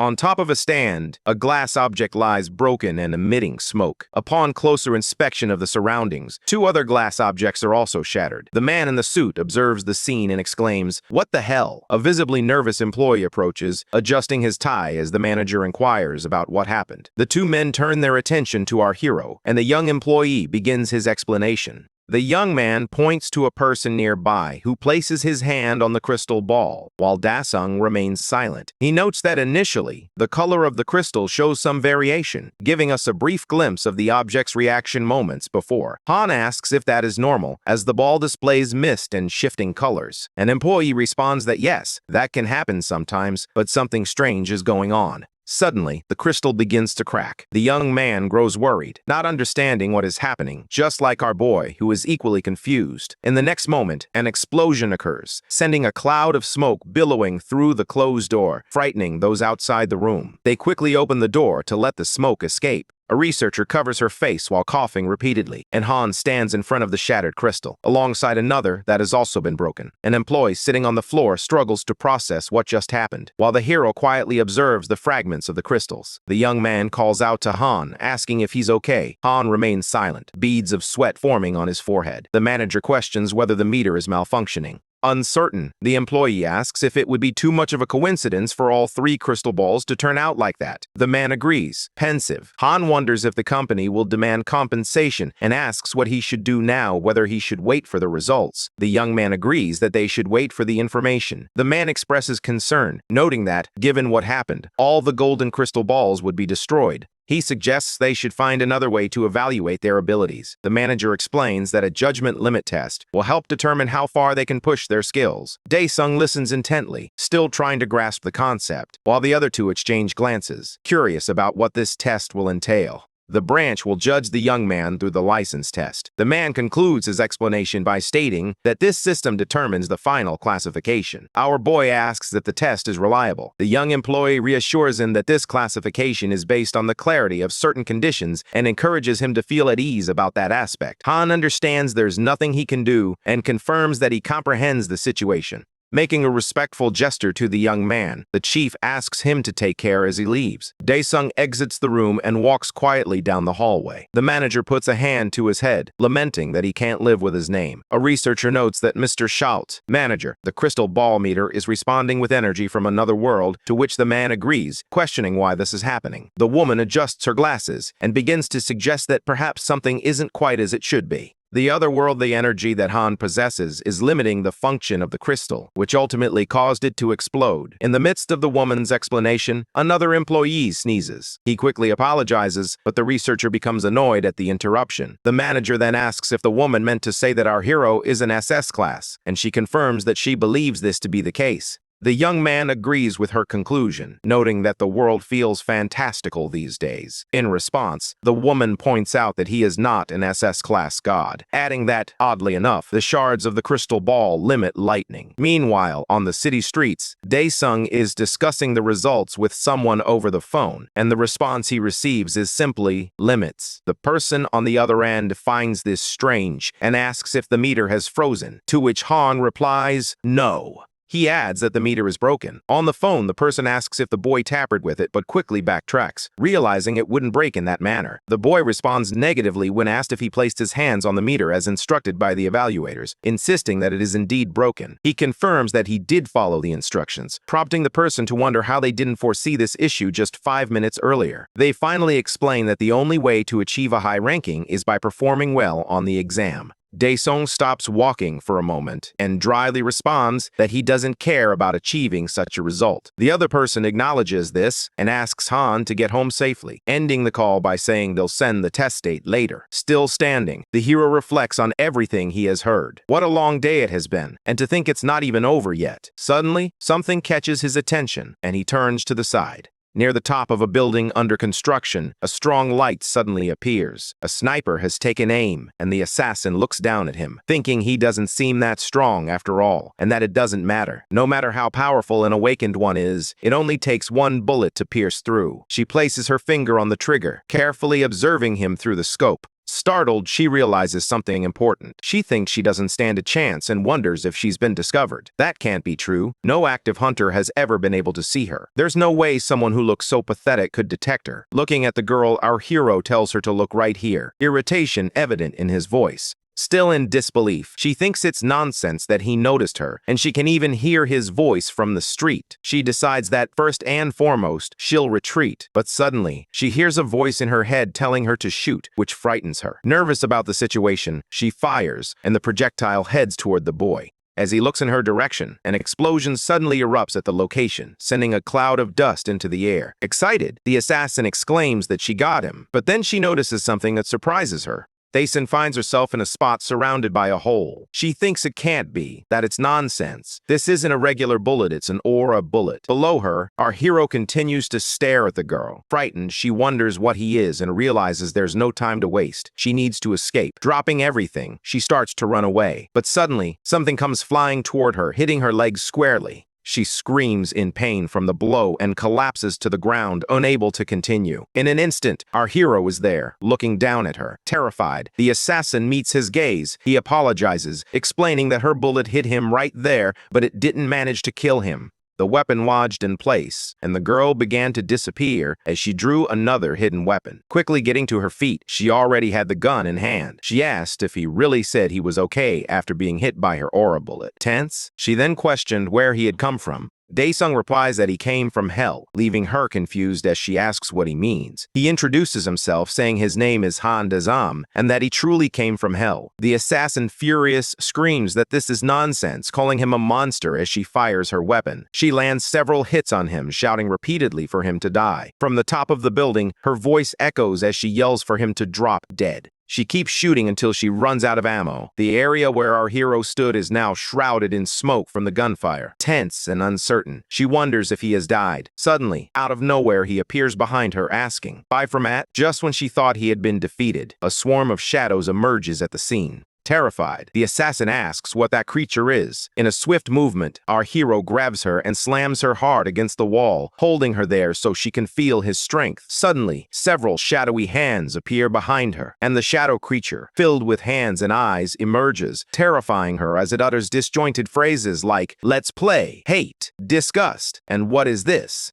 Desperate, she asks what that thing is. It grabs the woman, and she begins to go into shock. He asks if she's going to faint without saying a word. Noticing a few items on the ground, he bends down to examine them and says he doesn't want to kill her. He looks inside the guitar case and finds more items. Among them are documents and photos of himself, his sister, and his mother. He then drops the bullets on the ground and tosses one at the girl's head. As she slowly begins to regain consciousness, she screams in despair as she comes to terms with reality once again. Daesung tells her to answer the question, warning that he will kill her if she makes any noise or says something nonsensical. The boy gazes at the photos of his family before finally asking who ordered her to carry out this task. The assassin realizes she can't reveal anything about the Habma clan and suspects that the gangster has been declared missing, so he wouldn't know the details. She then turns to Daesung and asks who that is. She says they are the muscle of the private loan organization he recently destroyed and that he stole the vault from that bastard. The boy asks if it contained the 500 million, and she believes she did it. She insists that as soon as she gets out of there, she will tell him where he is. At that moment, Daesung throws a bullet at her with such force that it pierces her shoulder, creating a huge hole. She screams in pain, cursing and demanding to know why. Struggling to speak, she insists that she already told him. Daesung responds that it's not normal for an assassin to divulge sensitive information so easily, warning her that if she made a mistake, he will kill her. Frightened, she realizes that things are moving too quickly and wonders what she should do now. Finally, our hero says, "Okay, now for the last time. Who ordered you to this?"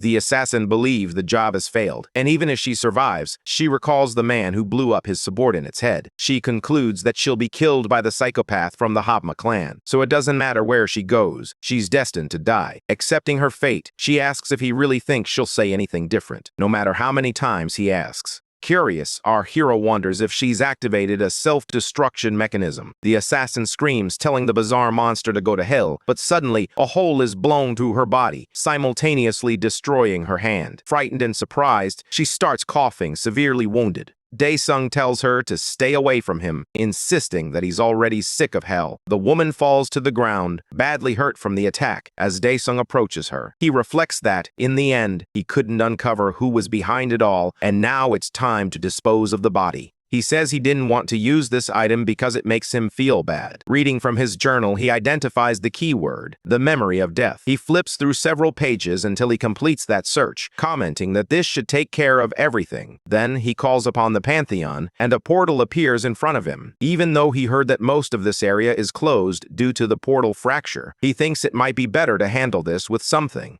From the outside, it appears to be just an ordinary building under construction. However, inside, our hero has left what remains of the assassin, covered with a tarp, beneath which her hand is still visible. Crossing the portal, Daesung returns to the Pantheon. At the terminal, a message indicates that the demons of Pandemonium are celebrating the second return of the absolute ruler. It then prompts him to select a date and location for recreation. Daesung reveals that it's page 134 where the Prison of Souls is documented. The Prison of Souls serves as the primary weapon of the Ghost King, one of the 15 rulers allied with the demon god. At that time, our hero had defeated that creature. This artifact, imbued with his own blood, has the power to summon from death. When he first arrived at the Prison of Souls, he believed he could finally fight comfortably, but his summon turned out to be weak, preventing him from using it effectively. On the terminal, it displays page 134, year 37, and 98 days, asking if he would like to recreate this in the Pantheon. It notes that, unlike in Hell on Earth, he can use this to dispose of bodies. He then gives the order to recreate it, and Daesung confirms this on the terminal. The recording location is identified as the River of Death, and the recreation begins. Everything around him starts to transform, and in an instant, he finds himself in a desolate place, the River of Death, where a multitude of souls circulate through the area.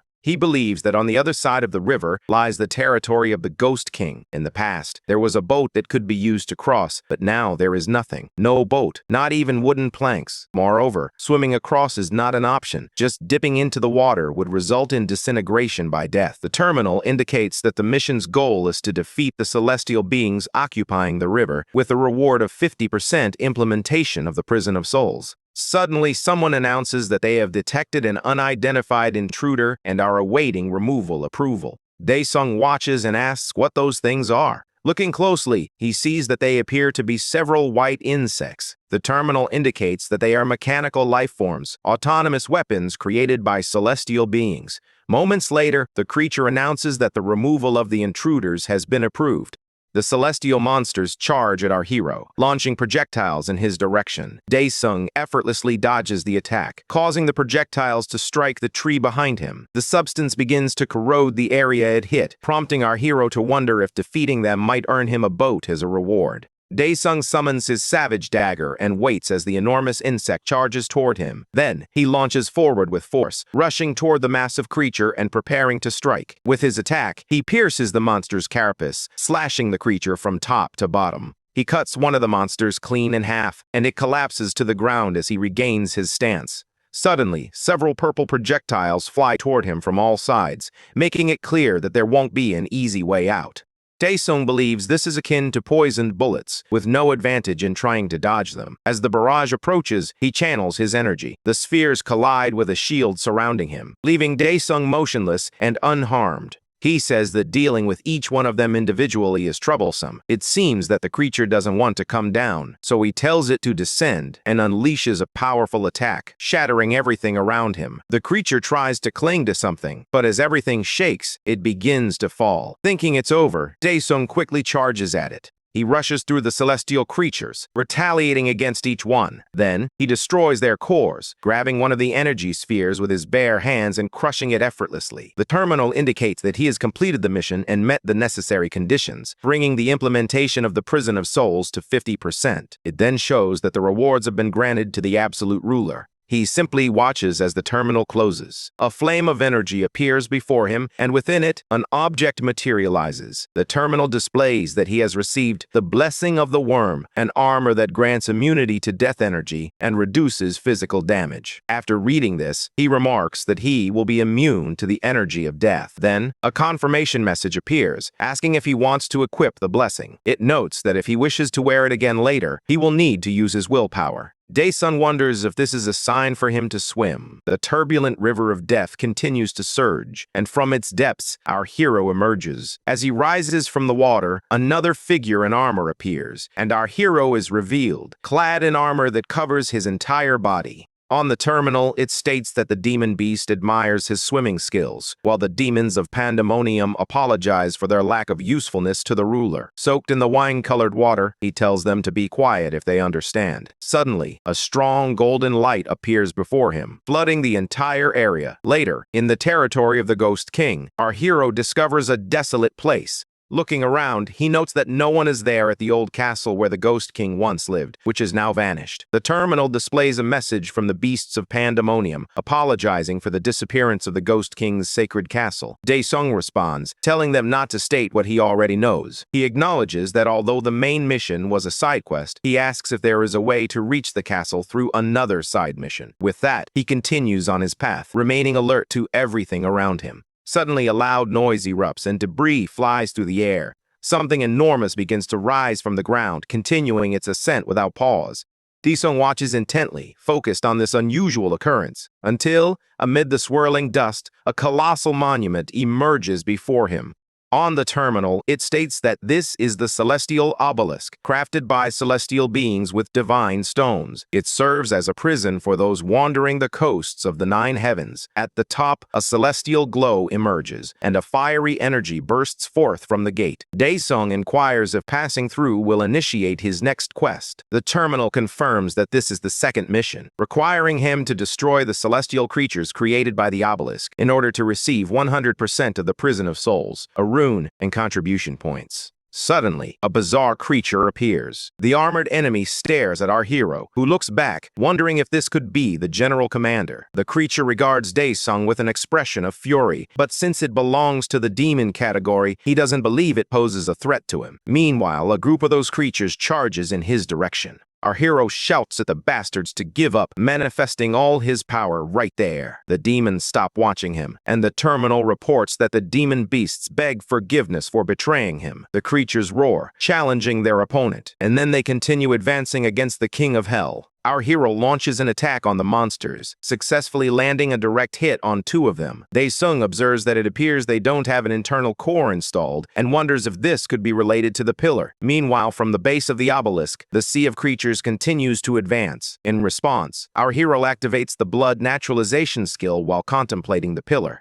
On the terminal, it states that this skill transforms him into half-human, half-demon, increasing all attributes by 30%. However, energy is consumed over time, and he resolves to overcome this challenge once and for all. Daesung confidently charges toward the enemies, using his newfound power to move from group to group, defeating them in succession. The creatures are struck down one by one. As our hero continues his relentless assault, he delivers a powerful blow, taking out several of them at once. On the terminal, it displays 50 out of 10,000, which then increases to 130 out of 10,000. In the middle of the battlefield, he observes the creatures emerging. He realizes that destroying everything from the inside out might be more effective after all. As the creatures spill out from within the obelisk, our hero seizes the opportunity to restart his attacks as he heads toward the entrance. Finally, he manages to enter the structure and begins attacking it from the inside out. He continues this assault throughout the entire obelisk until it starts breaking apart into several pieces,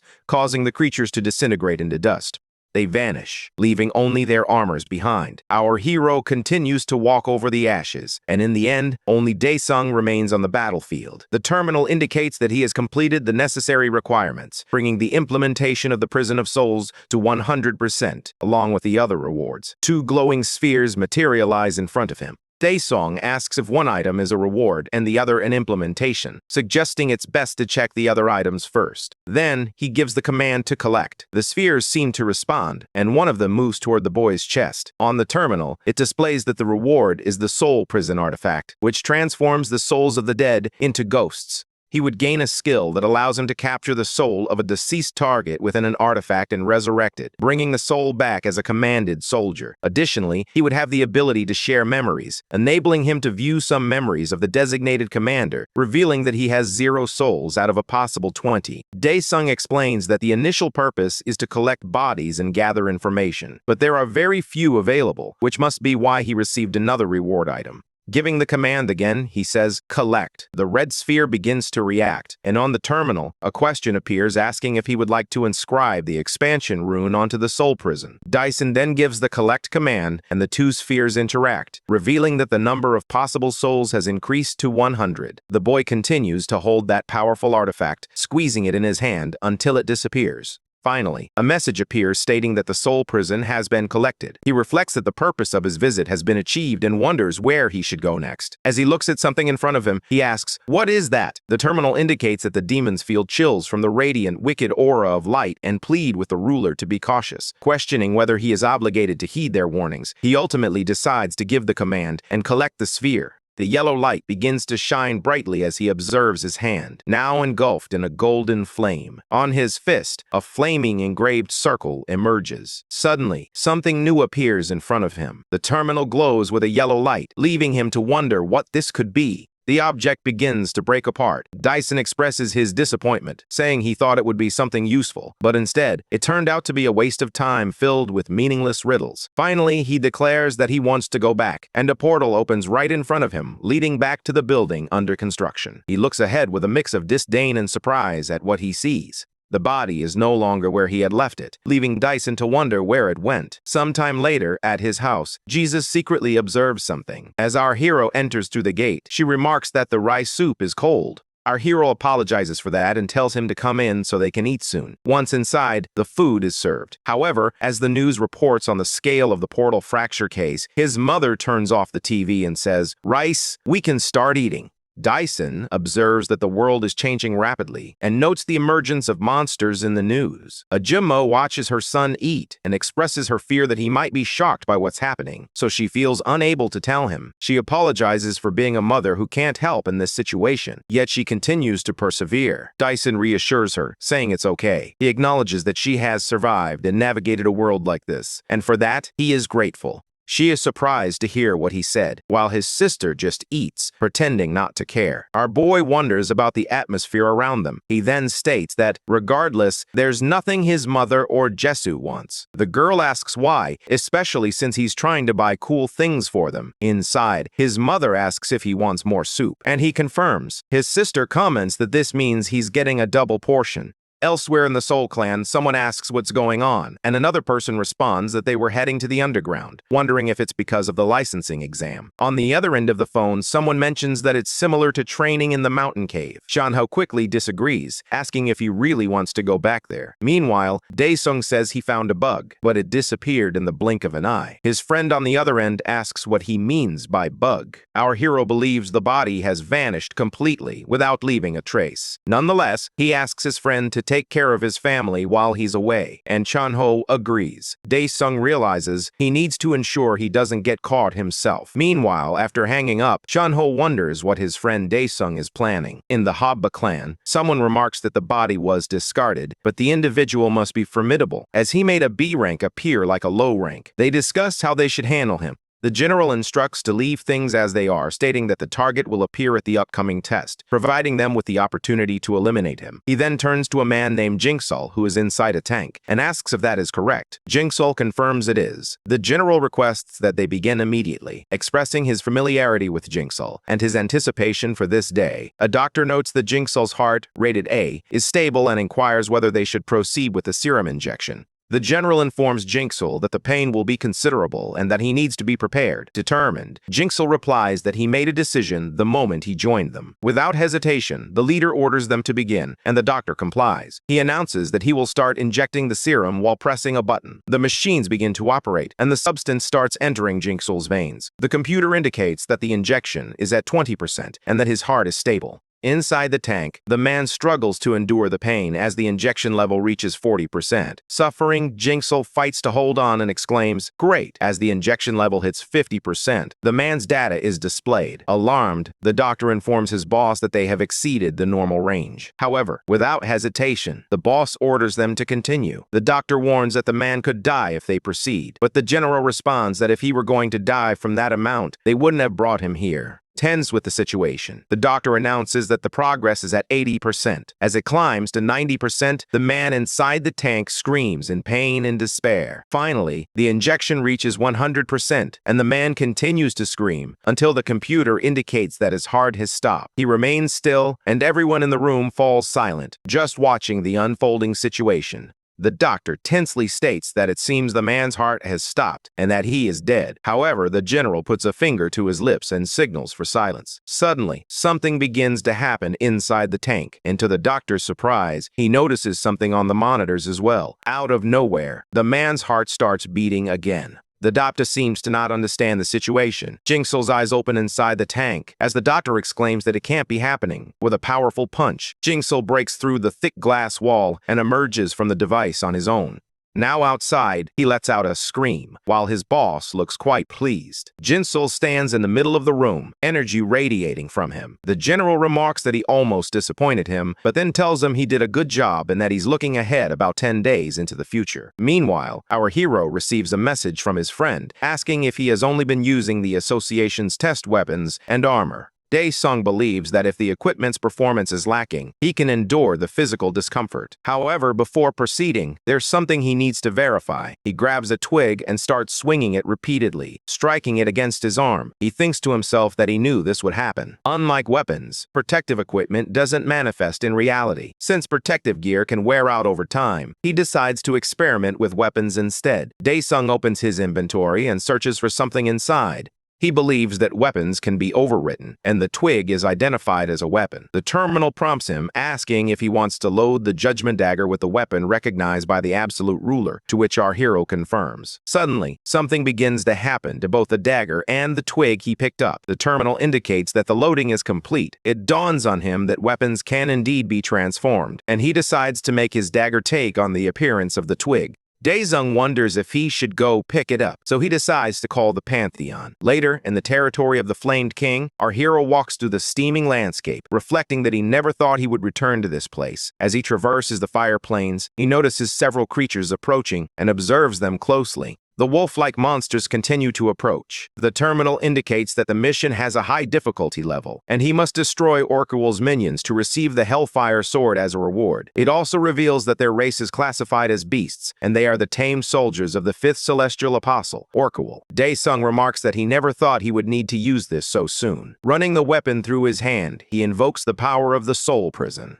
At that moment, a huge armored creature appears in front of him. With a mocking look, he asks the monster if it wants some food. The creature prepares to attack, but our hero charges at it, unleashing a flurry of strikes before the monster can even counter. As the creature falls, he throws his dagger forward. One of the creatures stares at him, its furious eyes full of energy. Suddenly, something passes through the monsters, striking them in the process. One of them appears to feel the force of the attack. The dagger continues its relentless work, striking as many creatures as possible. On the terminal, it shows that 33 soldiers were absorbed. As the weapon returns to its owner, Daesung observes the battlefield. He then commands the summoning of the fallen soldiers, but his opponents charge ahead without concern. Suddenly, a shadowy hand appears, grabbing one of their faces, and one of those soldiers emerges under our hero's command. As others begin to appear, he clenches his hand and crushes the creature's head. The other monsters seem to grow even more enraged. Meanwhile, several of Daesung's soldiers arrive, and he gives the command for them to advance. His soldiers charge at the enemies, and the monsters do the same. A large-scale battle erupts at the location as Daesung lights a lighter, ignites a cigarette, and begins smoking while observing the fight. Surprised by something, he spits and wonders how Chanho knows about smoking that stuff. Meanwhile, up ahead, chaos reigns as the fight continues. One of our hero's soldiers appears to have taken the worst of it. He smiles and remarks that they're fresh bugs, but still, you can't let your guard down. The enemy charges at him in fury, but something seems to be coming after it.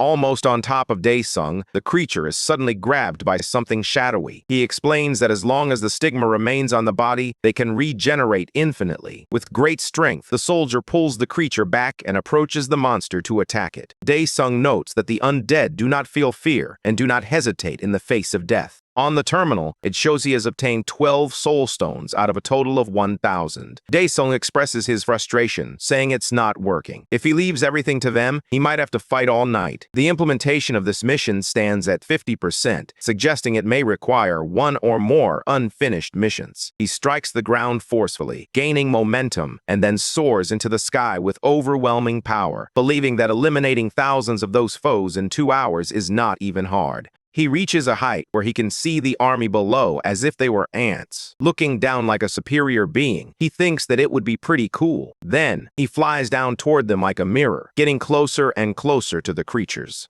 He continues to approach at high speed until he is almost face-to-face with one of them. Arriving in the midst of that army like a shining comet, he finally hits the ground with all the power he has accumulated. The creatures glare at him furiously as a white light fills the entire area. A massive explosion erupts at the point of impact. Meanwhile, back at the human clan headquarters, a creature is struck in the stomach by a weapon. It howls in pain from the blow as someone spins on their heels, delivering a swift motion that cuts the monster from bottom to top.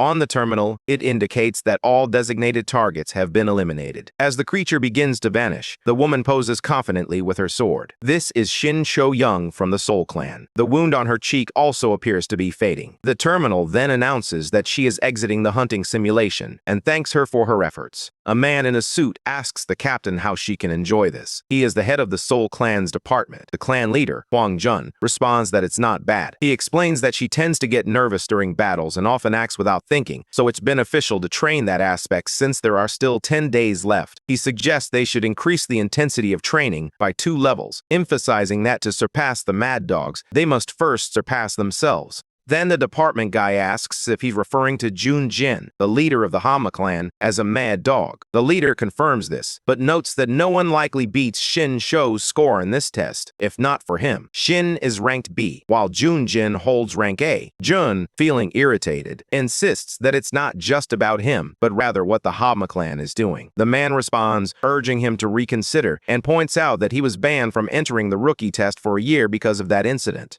Then the chief explains that this is why they become dirtier and are unprepared to fill the gap this year. His subordinate points out that, ultimately, Shincho and Junjin are handling the first part of the test, making it a stage for those two. Interested, the chief agrees, unless there's another monster lurking out there. Meanwhile, the terminal displays that the demons of Pandemonium respect the extraordinary abilities of the Absolute Ruler, expressing their gratitude and delight with a thumbs up. Finally, the terminal reveals that only one soul stone remains. Daesung wonders if there's a way to mute the terminal while he continues to smoke his cigarette. The still-living creature beneath him groans, watching him with a mix of fear and anger. Our hero strikes it, telling it to be quiet while he enjoys his smoke. On top of a pile of monsters, he tells them to stay quiet. The terminal indicates that he has completed the cleanup and the mission is finished, earning him conquest points and a 50% implementation of the Hellfire Sword. From the fallen creatures, spears of energy begin to emerge. This phenomenon occurs with nearly all the creatures, with the energy orbs moving toward our boy and condensing into a single, powerful orb.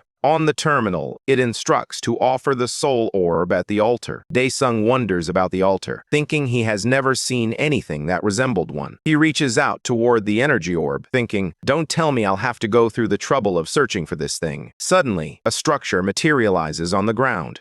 It looks like the altar is taking shape. From a distance, Daesung sees the massive structure emerging out of nowhere. He is surprised, remarking that it looks kinder than he had imagined. Meanwhile, the terminal displays the creatures of pandemonium shaking their heads at the words of the absolute ruler. In response, our hero tosses the remainder of his cigarette onto the pile of monsters. On the terminal, it indicates that the second mission is about to begin. He must offer the soul stone at the altar and demonstrate his qualifications to the snake guardian. Upon arriving, he places the stone in the altar's container and it starts to react. The spheres atop the columns emit a similar type of energy. Suddenly, something gigantic appears in front of him, and Daesung watches it silently. When a giant serpent appears, fixing its gaze on our hero, Daesung meets its stare. The terminal reveals that the guardian is the snake favored by Orkael, the fifth celestial apostle, and Daesung must answer her question to qualify and claim the celestial item. Surprised by the situation, Daesung exclaims, "What?" He says everything was going fine, but now there are these questions and answers. He mentions they're trying all sorts of strange things. Daesung tells the snake to ask its question, promising to give his special answer. Finally, the beast begins to speak, but in a language the boy doesn't understand. Incredulous and irritated, he asks if she is joking with him.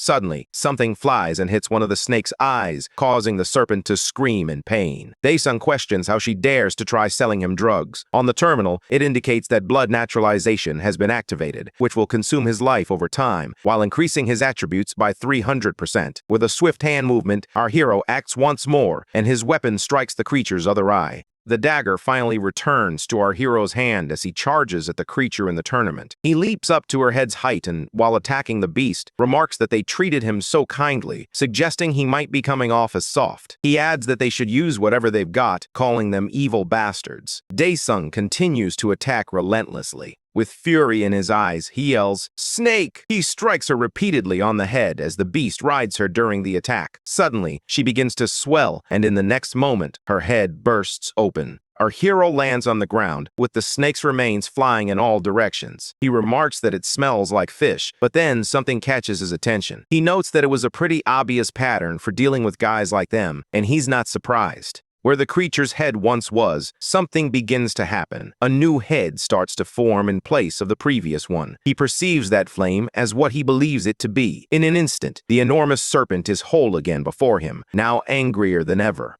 Our hero declares that such an obvious pattern won't work. Ready for battle, he challenges the monster to come at him. Daesung observes the furious creature as it charges, determined to attack. Prepared for the strike, he waits patiently. When the moment arrives, he braces his arm between the monster's massive teeth and steps onto the creature's tongue. Placing himself inside the beast's mouth, he sees something emitting a strong light and remarks that this is the flame of regeneration. Suddenly, the giant snake closes its mouth around him, and the serpent rises, having swallowed our hero. On the terminal, the demons of pandemonium fall into despair, turning their faces and covering their eyes. However, in the next moment, something seems off with that monster. It opens its mouth and spits out something glowing. From inside, our hero leaps out, landing safely on the ground. He braces himself against something heavy, breaking the ground, and rises while wielding the enormous sword. The terminal indicates that he has obtained the Hellfire Sword, but since the implementation is only at 50%, it won't function normally, and some skills will be sealed. He confidently states that 50% is enough to deal with this creature, ensuring it won't be able to use the flame of regeneration. The furious serpent charges at our hero once more, and Daesung readies himself with his new sword. Determined, he declares that this is too much and raises his weapon, channeling all its power. With a precise strike, he mercilessly attacks the monster, opening a hole in its body. His blow is incredibly powerful, enough to split the creature into two halves. Our hero observes the outcome of his strike. The terminal displays that he has completed the mission, gained the serpent's blood, earned 20,000 conquest points, and achieved 100% implementation of the Hellfire Sword. Suddenly, the chains wrapped around the weapon break, and Daesung gazes at the now complete sword with satisfaction. The terminal indicates that this is the Hellfire Sword, and the trials were designed to test his true desire for it, to see if he could withstand the ordeal of burning flame for the designated time. He believes this is a necessary step to fully understand the sword, the trial of the scorching hell. The terminal displays that only 239 hours remain. While the trial won't take his life, the pain will linger. Daesung knows he must endure the searing agony for another 240 hours. That's 10 days while everything is consumed by flames. Yet, he realizes he doesn't have to face this trial. Then he asks, "Have you become a dog that no longer recognizes its master, Flank King?" On the terminal, the remaining time displays 239 hours and 54 minutes. He knows that when he speaks, it should erase that countdown from before him, before he cuts it to pieces and burns it to ashes. Suddenly, the terminal shows that the remaining time is now 0. The fire begins to fade, and someone calls out to their lord, asking for forgiveness for not recognizing who he was until now. After hearing his voice, Daesung reassures the King of Flames, saying it's okay since it's been a long time anyway. A strong light breaks through the smoke as he warns him not to go to Pandemonium. Pandemonium is the final destination for souls who have died in hell, a realm of endless nothingness, akin to the depths of a deep, dark sea. The terminal states that demons shed tears, beating against the walls of darkness as they beg the ruler to release them from their torment. The King of Flames reveals that since his lord departed, he has been waiting for him to free him from the storms of time. Daesung inquires if he resents him, to which the king responds that it's not like that at all. If given the choice, he would gladly accept it. He explains that his frustration stems from what occurred after his lord abandoned him. Our hero appears confused and asks, "What?" He then explains that one day, a foreign and unknown enemy emerged from the edge of the dimension. They seized the opportunity when the demonic beasts had lost their power due to the vacuum left by the monarch and swept through hell. As if that weren't enough, they sealed the time and space of hell, banishing the demons to Pandemonium. He recounts how he simply watched as the demons were crushed, leaving him with no choice but to be swallowed by a massive white snake. He was stripped of his pride and spent his time on meaningless pursuits. Fortunately, his lord freed him from that. He adds, with all due respect, that he doesn't understand why he returned there. Daesung replies that he needs his help and assures him that he will know the details when the time comes. The King of Flames expresses his gratitude for his lord's search for him, and our hero then asks if he knows what that thing is. He answers that he doesn't know what it is, but feels an unfamiliar energy. Daesung asks about this unfamiliar energy. The King of Flames explains that it's the same energy he sensed coming from the outsiders. He warns his lord that he doesn't know what that thing is, so he should be careful. However, it seems our hero isn't listening. He insists that the system has never let him down after all his hard work, and it's never too late to be cautious once the collecting is done. Then, he grabs that thing. A golden terminal appears, stating, "Prior entry here. You have obtained 2 out of 3. He realizes that it seems he has gained permission to enter somewhere. The terminal then asks if he would like to leave the Pantheon, but he replies no. Daesung reflects that so far, he has only left the Pantheon and returned to reality. The terminal then inquires if he would like to leave this area and return to the Pantheon. He thinks to himself that he still has items to obtain besides that sword. He gives the command to return to the Pantheon. Back in the human world, someone comments that the video of the massacre is going viral, while another person insists it was inevitable and not a joke. They wonder if the manager has seen it too, to which he replies that, of course, he has. Shanho thinks to himself that he really can't admit to being his friend. That would be embarrassing. Just then, a man approaches and asks if he can see team leader Songchan for a moment. Shanho asks what brings the director there. The director suggests they take a break and have a smoke. Later, on the terrace of the building, the director mentions he didn't say he was on site at the time and asks if Shanho found anything. Tense, Shanho considers what the director expects him to say that. When the moment comes to mention Daesung as his friend, he would plead to have him join by any means necessary. Finally, Shanho responds that if he had anything, he would have reported it, prompting the director to ask if that's all there is.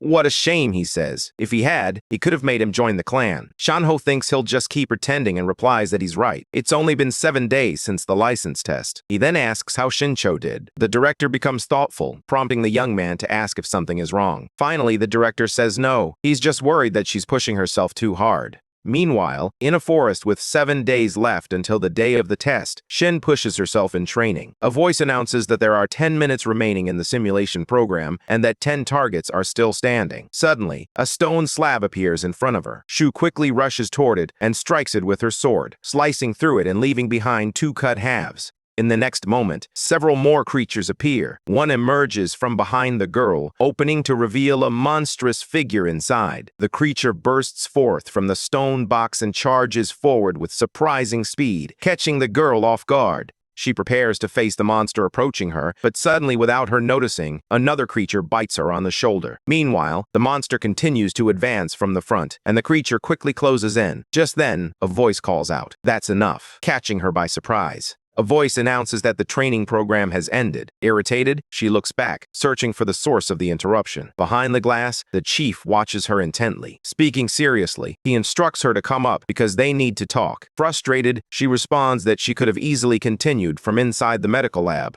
The man tells her she's overreacting and questions whether she believes that to be true. Shin responds, saying to achieve what you want, even if it means overdoing it, and asks if that's not what he always advises her. She defends herself by stating that she was referring to physical overtraining, insisting that she doesn't overtrain her mental strength either. She adds that she knows her own body well. The director then asks if she knows it better than the artificial intelligence system, pointing at a screen as he asks if she sees that. The left side displays the normal range of mental data, while the next shows the mental data measured by the AI. Shin observes in silence before asking about the psychological compulsion identified by the AI that is holding her back. Without making eye contact with the director, the girl responds that she needs to be in the top 5. Shin asks if she is trying to increase her rank, and the girl confirms that she is. She explains that once she becomes rank A, she'll have access to many more portals, and her payment and reputation will grow. However, Shin interrupts, asserting that she's not in this for the money or the fame, all while crushing her bottle. She bites her lip and responds with an A, finishing by declaring that she wants to kill every monster left in this world. With just 5 days remaining before the license test, someone opens a door. The general of the Hama clan walks silently through the area until he reaches a large metal door. He pauses for a moment, then places his finger on the scanner to request permission to open the door. The door swings open quickly in front of him. Holding his nose, he admits he didn't think he would endure so well in a place like this. He explains that they can improve the quarantine facility, particularly the ventilation system. The lights in the building respond to some kind of energy, and he suggests they can also upgrade the lighting. He asks the guy if that's right. Inside, someone is voraciously feeding on a carcass. The general then calls him Jinkyo, noting that he seems to be doing well and enjoying the food. He tells Jinkyo to eat and rest so that the medications work properly, as he will be the main character in the upcoming license test. With 3 days remaining until the exam, the terminal indicates that he has made progress in his completion, finishing the mission and achieving his goal. In a frozen landscape, our hero stands with his sword, observing the scene. The King of Flames inquires if his lord is now returning. Finally, Daesung replies affirmatively, with just 1 day left until the license exam. On D-Day, the number of awakened individuals had increased by 25% since the previous year, leading to heightened competition for the Hunter exam in the first part of the year. The association announced it would change the testing method this year to accommodate the growing number of participants. Suddenly, a luxury car speeds onto the scene, screeching to a halt. The stunning vehicle creates a commotion as reporters rush toward it, shouting, "Halma Clan, Lee Sik-woo!" 2 men, resembling a rich executive and a movie star, step out of the vehicle. A reporter introduces herself and asks Lee if the young man with him is the rookie from the Homa clan, and how he thinks the clan will perform in today's test. Before Lee can respond, another reporter interjects, stating that the clan has been barred from participating, and then asks the young man for his thoughts on the situation. Lee thinks to himself that those vultures are already becoming annoying right from the start. He replies that he regrets the incident that occurred 2 years ago. The reporter questions whether using the words regret and incident might be an inappropriate strategy to avoid responsibility. At that moment, someone taps the reporter on the shoulder. Sik-woo calmly promises that this year, the test will be fair and clean. The 2 young men continue walking away from the car and the unbearable group of professionals, with the clan's young man turning his head to look back. They arrive at the complex where the test will be held and proceed until they reach the exam site. Annoyed, the Halma clan member remarks that he shouldn't have ignored the comments from the crowd outside. Lee warns him, calling him by name. The other responds that he was just joking and assures Lee that he won't do anything. The suited man emphasizes that while it's good to have fun, they should be careful not to get too excited, especially if something is revealed that could lead to a lot of trouble. Suddenly, a man approaches from behind, expressing curiosity about what might land them in hot water, startling them with his unexpected arrival. Sikwoo glances back to see who has appeared so stealthily. The imposing figure is Captain Hwang Jun-young, and it has been a long time since the three of them last met. Lee asks why the man is dressed that way, joking that he looks like a disguised gorilla. The man replies that it's because of the journalists. The captain adds that another reason is that he doesn't have to pretend in front of the cameras, unlike someone else he knows, and the shoe clearly fits the young man. Suddenly, the man notices something different. He begins observing Lee's companion and realizes that his aura is stable and intense, yet perfectly refined without being overwhelming. Tipping his hat, Hwang believes the young man played his hand very wisely. This observation doesn't go unnoticed, and Sikwoo comments that although the exam hasn't even started yet, the captain's attention is clearly on the rookie. Jun-young apologizes for his attitude, but expresses his concern about having to report the young rookie again, just like he did 2 years ago, and hopes it won't happen again. Coldly, the suited man replies affirmatively.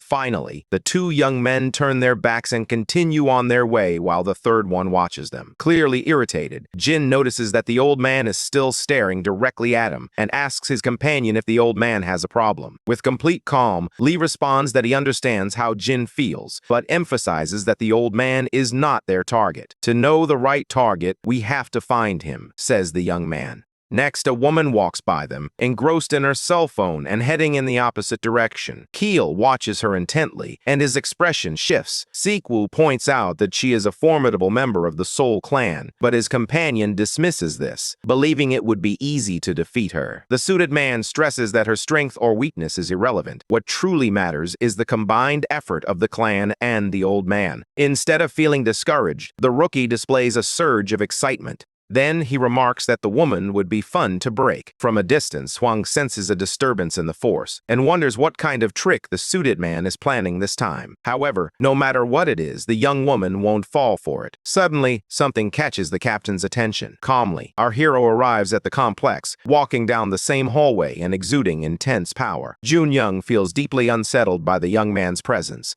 The man continues to look back even as the other walks past him, almost as if he is paralyzed. Shin, now standing in front of the old man, begins to call out to him while Daesung walks away. The woman calls out again, but the boy's hypnotic effect still holds the man captive. Clearly shaken, Hwang finally starts to speak without taking his eyes off the boy and asks the girl to be careful. She finds this sudden request strange. She assumes the boss is referring to the Halmatine boys and tries to reassure him that she won't let her guard down. The man replies that he isn't talking about those two. As they watch the boys walk relaxed, Jun-young clarifies that he is actually talking about him, and the young man remains completely unaware of this conversation. Someone apologizes for not being there with him because they have a lot of work to do. Upon hearing that they will get the clothes back, they request that the clothes be used, as they will just turn into rags anyway. A sound alert announces that the hunter license test will begin shortly, and participants must use the provided equipment and head to the exam room. Han pauses for a moment in front of a vending machine tech device. Following the machine's instructions, the young man places his finger on the scanner, prompting a drawer below to open so he can retrieve its contents. As he follows the procedure, a box labeled with his name appears. He carefully examines the items inside and discovers several pieces of clothing designed for protection. Meanwhile, in the exam room, the participants gather at the front, eagerly awaiting the test to begin. Someone announces that they are finally about to take the exam.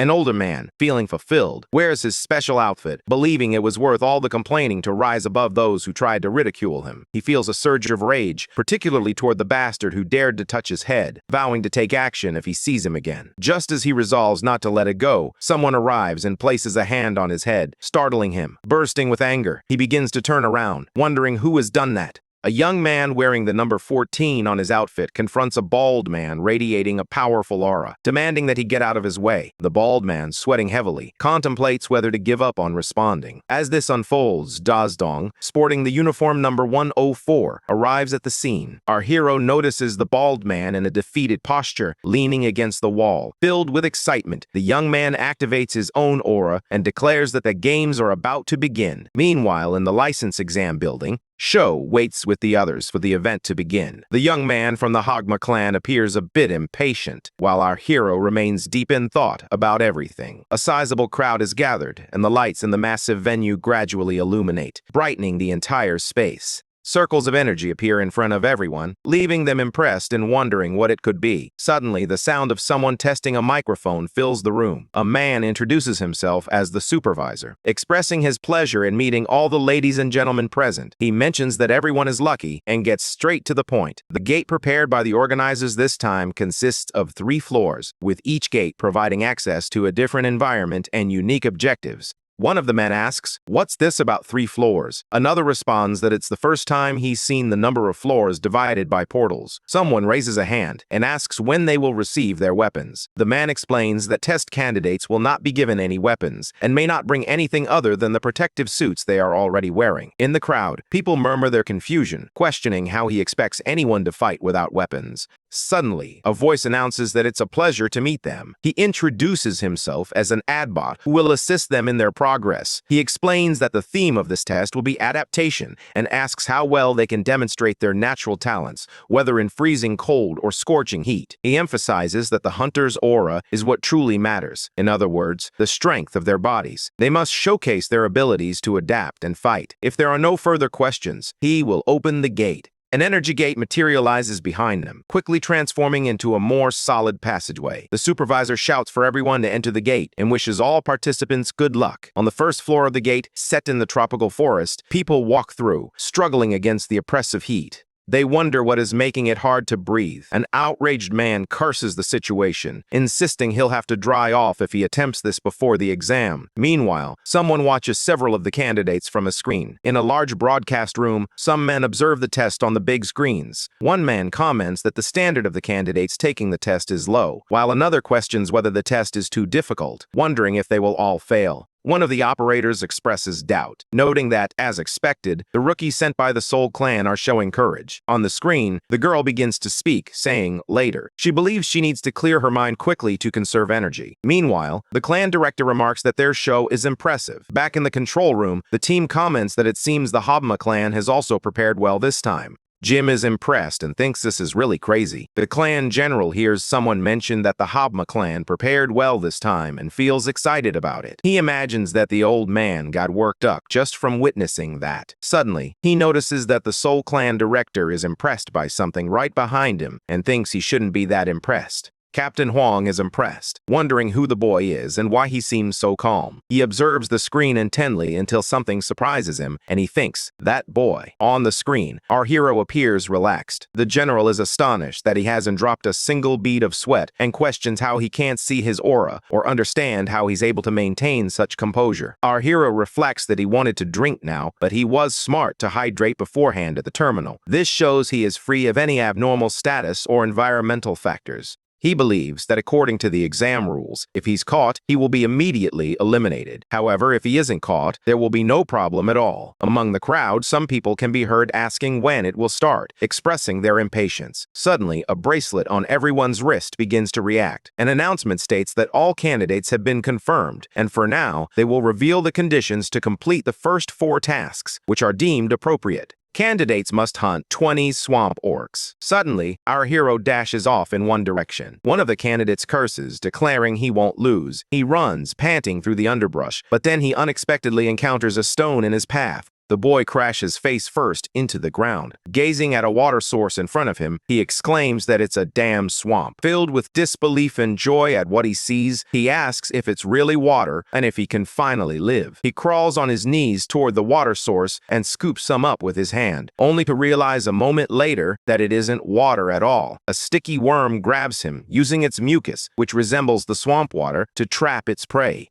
The bot announces that candidate number 94 has been eliminated and that emergency protection will commence. Suddenly, the creature begins to swell and its head explodes, revealing the man inside a forest field. He is gently lowered to the ground, and the bot states it will maintain this until the recovery team for the eliminated candidate arrives. Meanwhile, in another corner, someone continues on their path. Our hero presses on through the forest. Glancing to the side, he feels a sense of unease, prompting him to quicken his pace and move ahead. Meanwhile, the rescue team arrives at the scene and begins the recovery of the eliminated candidate. Suddenly, a sound emanates from their communicator. He looks at the device, which indicates that number 104, Daesung, is being tracked. The rescue guy is surprised and curious about number 104, Daesung. Finally, he spots a swamp orc, and the monster appears to have noticed him as well. He mutters that it's a waste, as he had wanted to throw a rock at its skull. The orc glares at him with an aggressive expression. With that massive rock looming overhead, he asks if the monster thinks the same, calling it a pig. The creature responds with a roar of fury and charges toward our hero. Suddenly, the enormous rock shifts above it, and Daesung delivers a punch to redirect its path. The rock shatters into several pieces, each fragment striking the orc and creating a loud crash that echoes through the forest, sending debris flying into the air. As our hero stands on the battlefield, someone watches him from the shadows. The man reflects that this is number 104, and when he was ordered to track this candidate, he thought the request was insane.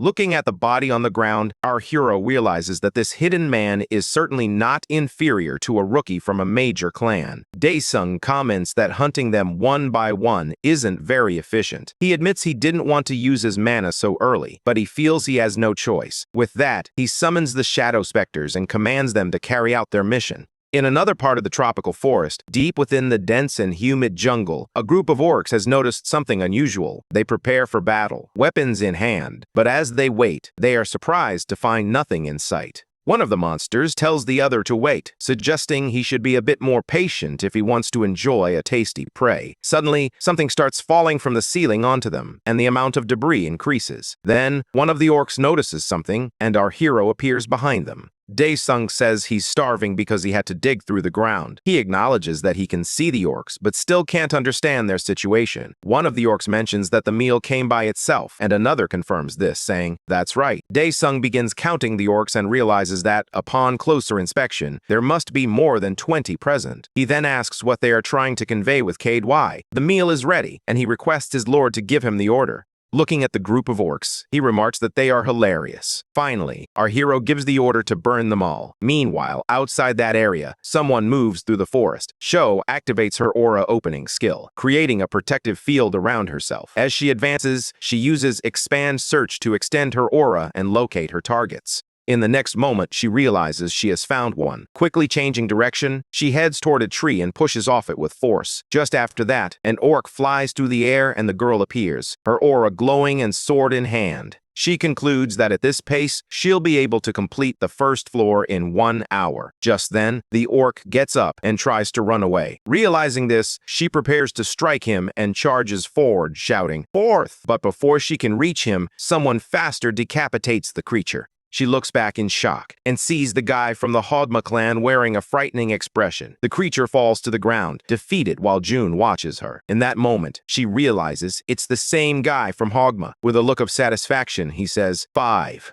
Annoyed, she remarks that it's typical of the Hogma clan to steal other people's prey. He responds that they're competing, so what does it matter whose prey it is? He insults her, calling her a girl dumber than an orc's head. Sho interjects, saying that if all he can do is steal other people's targets, he won't be able to do more than provide them with a bit of fun. He then questions whether it's a tradition in his clan to have such a filthy mouth. Jim chimes in, asking if her clan established a tradition of becoming idiots just 2 years ago. The two candidates stare each other down. He wonders if he should kill her, realizing she's worse than he imagined. However, he decides to wait until the second part on the second floor at least. Jim continues to glare at the girl who mocks him. Then, she turns her back and walks away, giving him the finger as she tells him to go play alone, and calls him an idiot. Furious, he believes he's going to kill her. Overflowing with rage and power, he charges at the girl. Suddenly, a huge crash echoes nearby. He comes to a halt while the girl remains with her back turned. Confusion washes over him as he struggles to understand what just happened, and the girl appears equally surprised.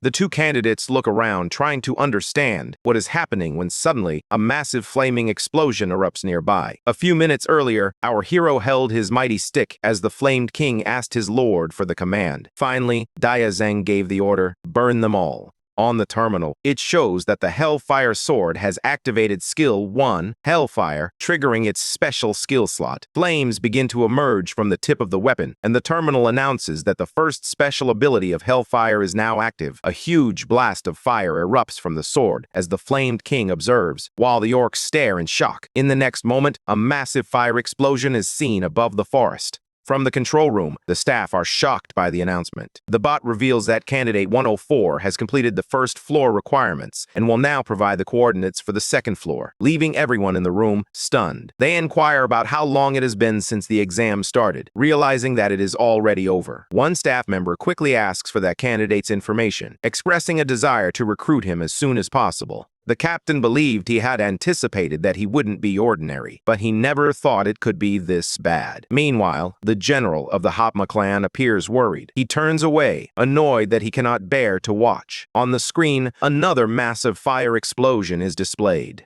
All the operators are impressed by his power. Shaking the man, the attendant explains, "That's why she said what she said. She thought he wasn't a normal person." The man responds that he already understands and asks her to please stop shaking him. Another operator stammers, questioning if this is really real, then quickly adds that it's fine. However, they all wonder why old Jinzang is there. He approaches and picks up an orc axe, standing amidst the fallen monsters while gripping the weapon. When he realizes that one of them is still alive, he rushes over to the orc and prepares to attack. He strikes relentlessly, counting 1, 2, 3, and exclaiming that this is delicious. Excited, he announces it's the 11th and expresses how great it was to follow that trash number 104. The operators can't believe what they're witnessing, deeming it cowardly and questioning whether it's cheating. One of them admits he doesn't know. The test theme is adaptation. However, he points out that the old man is just a regular person who couldn't even pass the awakening test initially. Wondering how he managed to enter this test, the girl explains that on that day, Han-san broke several measurement spheres. The staff member asks what she means by Han-san, and she becomes furious. The guy apologizes and inquires about what it is. She clarifies that it's just a rumor, mentioning that he asked them to invalidate the results after breaking the sphere. The man then adds that he heard Han-san sent a large number of complaint articles to the association, suggesting that it must have been related to that incident. He gives the girl a flick on the head and tells her to say things that make sense. He explains that no matter how many times they send complaints, it's still not enough. An older man then appears and apologizes for their hard work. The three bow and ask why the branch manager is there. The man responds that the person was approved by him, which shocks the other staff members. One of them asks how he could do such a thing. The manager explains that 3 nights ago, he received reports of him being caught trying to sneak through the portal with bombs strapped to his body. The woman then questions whether he might have been trying to lose his entire family in a portal fracture a few years ago, suggesting that this must be an act of revenge. Everyone falls silent around him. One of them mentions that if this whole story had a favorable consciousness, the system might collapse. The other two begin to whisper, while he anxiously asks if he said something wrong. The manager responds that this is indeed the case. In general, it's absolutely impossible. However, that person is the one responsible for the incident the other day. He received a 3-month pay cut, but he feels fine about it because it's like he found a gem. The operators wonder why the monitors are behaving oddly as they attempt to reach the support team. On the big screen, our hero appears. Some time later at the test site, 2 men in suits arrive, and a telecom device zooms off in one direction. The general remarks that the control room must be chaotic at the moment, while the other man picks up the communicator. He inquires whether candidate 104 was supposed to be removed from the 2nd or 3rd floor. The general replies that this was the plan before Jin's opponent got ahead of him and questions what he means by removed, noting that it sounds ominous. However, he clarifies that he was merely curious about Jin's potential, which is why he created a small challenge. That guy thinks it's just a small challenge. Meanwhile, another person receives a message on the communicator, instructing them to inject the mutation into the monsters on the 2nd floor. The lackey remarks, "It's a shame, number 104. Your talent was excellent. That's why you shouldn't have been so hard on what the Hopma clan director had set up." Then he fires his weapon, hitting a creature dead on, and a very loud roar echoes through the forest. This catches our hero's attention, as he believes the entrance to the 2nd floor portal is nearby. Meanwhile, the general of the Hopma clan thinks it would be better if he dies in this challenge. The creature begins to change and goes into a frenzy. Rock fragments fly in all directions, and the monster now appears covered in rocks, transforming into a floating swamp gull with the ability to create mist. The creature roars, unleashing its power and manifesting a thick fog. Meanwhile, the soldier thinks he needs to report this immediately and that he'll require a substantial amount of extra pay. He reaches for his hidden communicator behind the tree, but suddenly, the device explodes in his hand, releasing a cloud of smoke. He quickly realizes it's a paralyzing agent. The weapon falls to the forest floor as he crouches down, coughing in the smoke. Suddenly, that huge creature is right behind him. Our hero continues walking through the forest, feeling as though he is going in circles, always passing through the same place. He checks his equipment and realizes he's dead. He wonders if that body could have been an accident, as he doesn't believe this was orchestrated by the test's organization. Suddenly, he senses something behind him and questions whether he was caught off guard. A bunch of rocks flies in his direction, and skillfully, he turns to defend himself from the attack. Without him noticing, one of the attacks slips through and comes dangerously close to his face. It's a different kind of projectile that strikes its target and explodes instantly. Daesung defends himself as best as he can against the blast. Initially, he thinks it's fire absorption, but then he realizes it feels more like mana absorption. Either way, he finds that he can't use the ability he relied on against the orcs. He can't use it because it's on cooldown, showing 1 hour and 27 minutes remaining. However, it doesn't seem like the monster will wait. It begins summoning projectiles again and fires them all at our hero, who defends himself with his weapon. He continues to strike and dodge all the projectiles thrown by the creature. Then, pushing forward, he charges ahead, leaving the projectiles behind. Finding the situation increasingly boring, he decides to target the main body. He sprints through the barrage of projectiles and approaches the enormous stone golem. The monster releases smoke as it waits. Daesung readies his attack against the creature, which is also preparing to strike. He hits the massive golem directly, but he doesn't anticipate being hit back in return. Although the damage he caused appears minimal, he is sent flying from the impact of the creature, breaking trees along the way. He soars far, leaving a trail of dust behind. Meanwhile, Salmon tears off a piece from another creature, while Jim eviscerates yet another one nearby. It was the remains of a defeated orc. The bot announces that candidate number 14 has completed the requirements of the first floor and will receive the coordinates to the portal to the second floor. He feels he lost a lot of time because of that encounter. Suddenly, something catches his attention, and he glances over his shoulder. A white object falls behind him, and he quickly catches it in midair. Opening it, he discovers a vial, a special compass, and a note. As he examines the paper, he wonders what it means. Suddenly, the paper catches fire, and he realizes that bastard number 104 is still on the first floor. Back to the fight. The golem watches its opponent and summons those projectiles once more. Daesung begins to rise after enduring a powerful blow. He remarks that it took a while and excitedly gives the command to the phantom shadow. He orders it to devour that thing, preparing his weapon as he says he will clear the way. Meanwhile, projectiles fly in his direction, the shadows rush to meet the attack, and flames rise above everything. Our hero launches a fire attack at the projectiles, igniting them in flames, while the shadows grab and devour everything in their path. With a smile, he declares that he will give his opponent double what was done to him, and sends the shadows in. He simply watches as the shadows advance toward his foe. They advance, carrying those flaming projectiles, and begin to compress into a pool of shadows. The monster roars furiously as it charges forward, rushing at our hero while passing over the pool of shadows, which suddenly launches a barrage of shadow spikes outward. The creature is caught off guard by several shadowy hands reaching toward it, holding flaming projectiles. Daesung instructs to take these fine stones. Meanwhile, back in the operations room, it appears they are managing to recover the test footage. Someone announces that the screen has been fixed, and another person confirms that candidate 104's screen is back. They are instructed to zoom in quickly. One person asks if the image has been corrected, while another points out that there's fog. A third person questions whether the first level was supposed to be a rainforest. An operator tells them to be quiet, as something is appearing on the screen. Suddenly, a huge stone golem is revealed, startling everyone as they wonder what it is and if it's part of the test.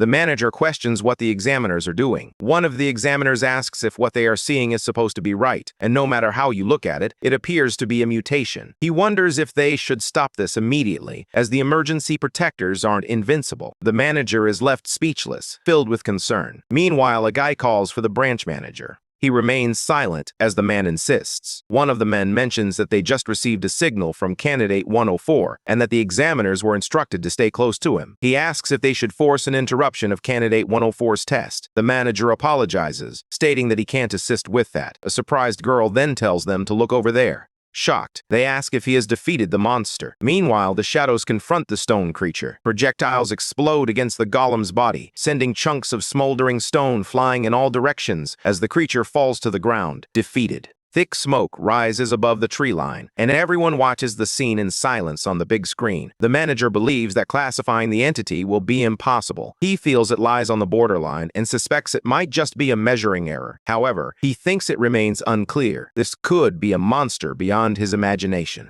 The girl asks if he really took that thing down and if that's what happened, questioning whether that isn't actually great. Another operator chimes in, asking if he is great and suggesting that he has nothing to do with that test. While the girl responds with a confused, "What?" she continues, expressing her disbelief that he can understand the current situation, urging her to look carefully because Jim Keel will reach the portal to the second floor first. The two girls glare at each other with hostility, while the man in the background asks the manager if he wants them to remove the personnel stationed there. The boss replies no, instructing him to have them send a report once they uncover the truth. Meanwhile, back in the forest, someone moves swiftly, pausing only to check his compass. Jim realizes he must be somewhere nearby. He continues searching through the trees until something suddenly catches his attention. He stops running and takes a moment to observe his surroundings. Noticing that the mist is dissipating, he imagines the situation must be over by now, but that doesn't matter as long as he gets there first. He believes he will destroy the compass later, and that they will rush to the X and C. Nearby, the remains of the creature lie scattered on the ground. Our hero pours his life force over the remains, preparing for the ritual to harness his power. Then, he activates his soul prison ability and issues the command to summon the new soldier. Through the operations room screen, everyone watches in shock, questioning what else he might be doing and what that could entail. Suddenly, a stone golem appears, now under our hero's control. One of the men exclaims in disbelief, "What the hell is that?" as the creature lets out an intimidating roar.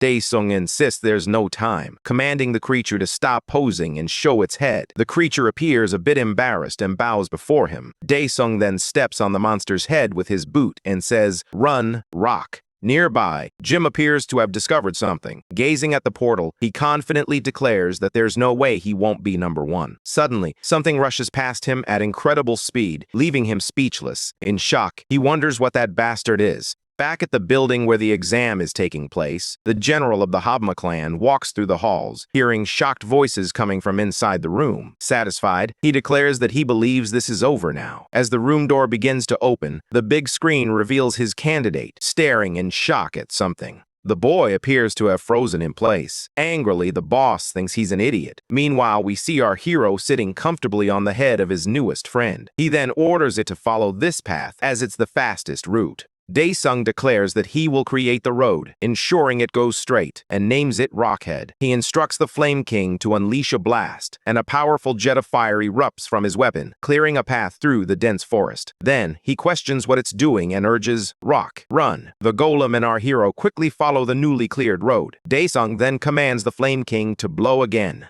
In the control room, someone remarks that number 104 has used a summoning technique, prompting another to express their admiration, noting that he's employing an unprecedented method. One of them questions whether such a feat is possible with an aura technique, to which the other responds that it is indeed feasible, given how strange everything in this world has become. The girl adds that, regardless of whether it's a test or not, this will be on YouTube and it feels like he's playing in a fantasy movie, as if the competitors are dancing. Someone suddenly punches a keyboard with force, catching the attention of the girls, who look over in surprise, as well as the men in the room. The general of the Habma clan appears quite irritated. Following this, the room falls into silence. One of the men approaches him, saying something, but he just responds with a furious glare. One of his henchmen steps in front, telling the man to back off. The boss then puts his hand on his head to recover and apologizes, explaining that he was just very excited by that great performance. The captain finds it disgusting that he didn't anticipate any of this, no matter how meticulous he is. Regardless, he believes Shoyam will get there too. Back in the forest, Jin shouts, calling Dacian a bastard. As he looks back, he sees another person running toward him. Surprised, he turns to get a better look and realizes it's a show coming his way.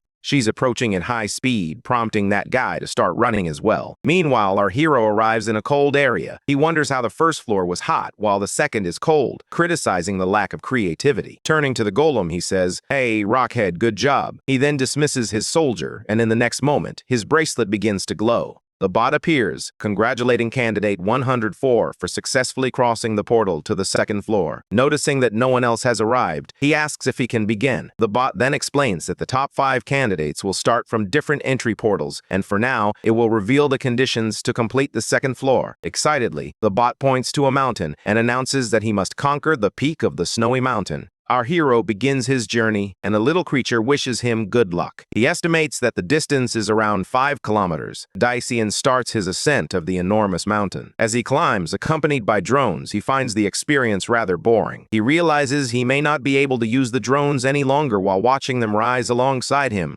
A noise catches his attention from below, prompting him to look down and see someone at the base of the mountain. He recognizes that the sound came from a rank C or D. They earn money as carriers, but even so, they are awakened people. Jim curses the test for forcing everyone to start in different places, and he knows that if it continues to annoy him like this, he won't be able to hold back. Until he cuts that bastard down, he thinks he won't be satisfied. Something catches his attention from behind as he looks at the figure from a distance. He asks who else is there. Then he sees the old man approaching, struggling to speak, as he says it's cold and that he can no longer move the tips of his fingers. Jim gazes seriously at the old man, who, in his desperation, slaps his own face and exclaims that he can't endure it any longer. He insists that he must think of his family, who died without even having the chance to scream.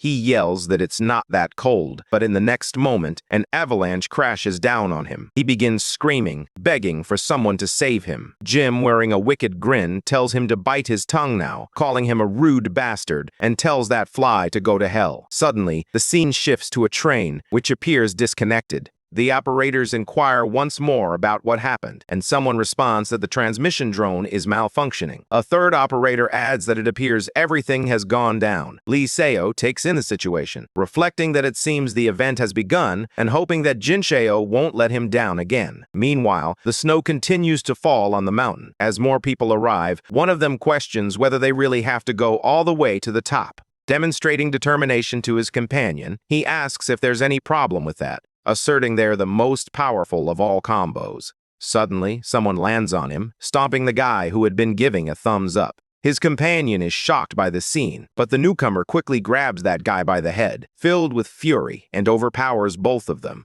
Excited and out of control, Jin exclaims that the Orc Champion's vial has a fantastic effect, declaring that anyone who crosses his path will die. Meanwhile, Sho continues to climb, contemplating the unstable connection with the hunter. She wonders if all electronics have suddenly malfunctioned. Just beside her, a drone appears to short-circuit. Daesung observes the situation and concludes that it's broken. He says, "Great, let's take it slow now," and then he lets go of the mountain, commanding the use of another ability, the armor of the destroyer dragon Valark. As he starts to fall, he stretches his arms forward, continuing to plummet farther and farther. Nearby, Sho notices something unusual and wonders about the massive wave of aura. In the next moment, our hero appears, soaring through the air with a pair of wings. Impressed, she speculates whether number 104 is flying using aura. Daesung zooms past her at high speed. Meanwhile, down below, Jim continues to push himself for the other candidates, looking pretty wrecked on the ground. Until something catches his attention, he sees our hero with wings spread wide in the air. He exclaims, "That bastard," and wonders if he has taken a harpy in pool. In the next instant, he releases his prey and starts running toward Daesung, shouting for number 104 to wait. Meanwhile, in the operations room, someone orders the test to be stopped immediately. The captain stares at the local manager and asks if the safety of the awakened doesn't come first. The manager responds, telling Captain Huang Jun to wait a little longer. They will investigate this as soon as possible. Li Xiak laughs at that, sarcastically remarking that anyone who wants to become a hunter now can't take this kind of risk anymore. He then turns to the branch manager and asks if that's not right. The manager coughs under the pressure of the moment. Angrily, Huang asks the young man if he was responsible for this situation. With a smile, the young man replies that it would be better if a weak hunter didn't become a hunter at all, especially if he made her that weak. The manager and the rest of the staff watch tensely. Exploding with anger, the captain exclaims, "That little snake." Meanwhile, the young man suggests that the old man should retire. Back in the test, our hero reaches the top of the mountain. Gazing at the gate, he asks if he can end it now before starting to walk toward the door. Meanwhile, Cho continues to climb the mountainside, and Jim keeps pace with his ascent as well. Suddenly, a hand emerges from under a pile of snow as someone begins to crawl out. Exhausted, the old man manages to free himself, but then collapses back into the snow. He struggles to catch his breath, believing he has finally won. He shouts that he won because he's not dead. Coming to his senses, he notes that it's really cold and decides to go back down. The bot informs him that it will begin explaining what's needed to complete the 3rd floor. Prepare to be attacked by monsters, kill monsters, and gather 1,000 points. As Cho scratches her head, the bot wishes her good luck. She realizes it's completely dark and understands that she needs to be careful until her vision adjusts. Suddenly, someone calls her name. Jim appears, overflowing with energy, and asks if she also saw the guy flying just now. She looks at him and asks if he means John Jinkyil. He replies that she was lucky he didn't get there before him. The girl, however, doesn't seem to care much about him. She tells him not to make too much noise and to go his own way, calling him an orc, which clearly irritates Jim. The girl recalls someone warning her to be careful with the sim. She reflects that 104 was quick on both the 1st and 2nd floors. Then, she pauses to lift her bracelet, which reports an error in the oral reactor. Suddenly, something hits her straight in the stomach, catching her off guard. Jim, wearing a maniacal grin, reveals that he tried to give that to 104 first, but it seems she's out of luck. He relishes the moment while she, frightened, struggles to say that John Jinkyil is a dog. Meanwhile, the terminal indicates that the 1st special ability has been activated. Although the fire cannon's firepower isn't high, it operates like a guided missile. He fires at several creatures attacking him and tells the Fire King to handle it quickly, which the king promptly does. He continues firing at the creatures, eliminating them one by one. As he surveys the pile of monsters on the ground, our hero remarks that the Fire King took too long with those bastards. He then questions whether the points are increasing, but turns away, leaving that thought behind. He declares that before anything else, they will get rid of everything in sight. In the operations room, the manager asks on the phone whether the network has recovered yet. Lee reflects that combining the hook component's pulse with the ampule wasn't a bad idea. Feeling satisfied with everything, he mentally apologizes to Huang, considering that even if Shinshu is alive, she must be half blind or crippled. Meanwhile, back at the test site, someone's life force drips onto the ground. Feeling the pressure of the attack, Shu asks what he was doing during the test. He mocks her, claiming he thinks she's a bit soft and questions whether she used her aura shield. However, in the midst of his provocation, something shifts, and Shu is suddenly on top of him, launching her attack. She strikes him square in the face, sending him reeling backward. He tries to steady himself on the ground and furiously asks what the hell is going on. But when he looks forward again, he no longer sees the girl. He laughs and wonders if Captain Huang taught her how to play hide and seek, calling her a bitch. Meanwhile, Shu, hiding in a corner, tries to treat her wounds. She uses her power, convinced she needs to recover quickly, but suddenly Jim appears like a sadistic monster, declaring that he found her. In a swift move, she removes her coat and throws it in Jim's face, catching him off guard. Even more surprised, she delivers a solid kick to his sensitive area. He screams in pain, still covered by the coat. In quick succession, she knees him in the face, sending him stumbling back and knocking the coat off his head with the impact. He looks dazed as he tries to recover from the attack. Preparing to fight, she declares that her name is not bitch. It's Shinshu, champion of the Soul Clan, who lands a powerful blow to her enemy's stomach. This time, Jim truly feels the strength of the attack as he goes flying and spinning, thrown backward. He hits the ground, completely wrecked. Furious, she calls him filthy and rude like a monster and adds, "You're right, leader." She spits in mockery at the guy and turns to walk away. In the operations room, Huang reflects that he didn't raise her to be weak. Our hero exclaims that this is insane, noting that the thing broke. Half desperate, he wonders what he should do next and calls out to the organizers, asking if he can just leave and consult them. Finally, he continues on his way, cursing the situation. Shu wonders why she can't see any of the other candidates when, out of nowhere, something rushes past her. Suddenly, one of the candidates falls in front of her. Behind her, Jin reappears, seemingly fully regenerated. In a fit of fury, he calls out for Shinshu. Without a second thought, she runs off, eager to escape the situation. She wonders what he did to the guy and if he killed the other candidate. Suddenly, without warning, something appears in front of her, and Jim strikes her squarely with his arm. He looks at her with a crazed expression, crouches down, and starts punching the girl. She tries to defend herself as best as she can. Grabbing her by the hair, he curses at her, then adds that he's going to kill her painfully.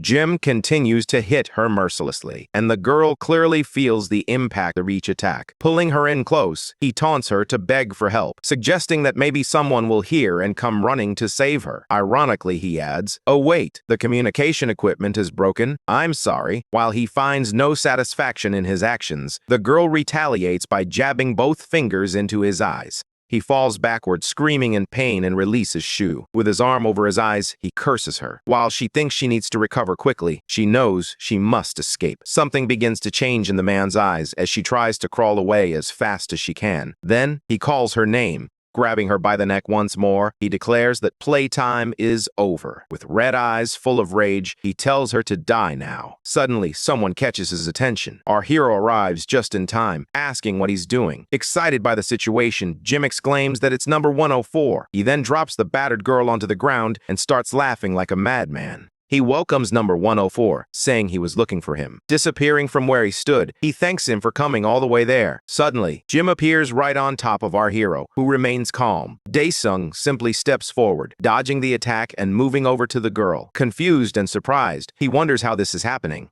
As he gets closer, he remarks that it must hurt like hell, and notes that she appears to be recovering slowly, indicating it must have been a really deep wound. Daesung glances over his shoulder and sees the other guy staring at him. With a wild look in his eyes, Jim tells number 104 that it seems he has some talent. However, our hero ignores the comment and simply asks if he was the one responsible for that. Jim explains that she couldn't understand the situation, so he gave her a proper education and, laughing, says that he'll be like that soon. Our hero responds with a firm no. He asks if it was the guy who broke the meter, but Jim only watches him and laughs. Clapping his hands, Jim unleashes a storm wave attack. Meanwhile, Daesung notices that his bracelet is being affected. That guy claims he completely forgot about the emergency protection, but it's broken, leaving our hero out of luck. Suddenly, in a flash, Daesung punches the guy in the face, sending him flying backward and bouncing off the ground. With his hand on his face, the guy calls our hero a bastard. Daesung wastes no time and unleashes his fire cannon ability.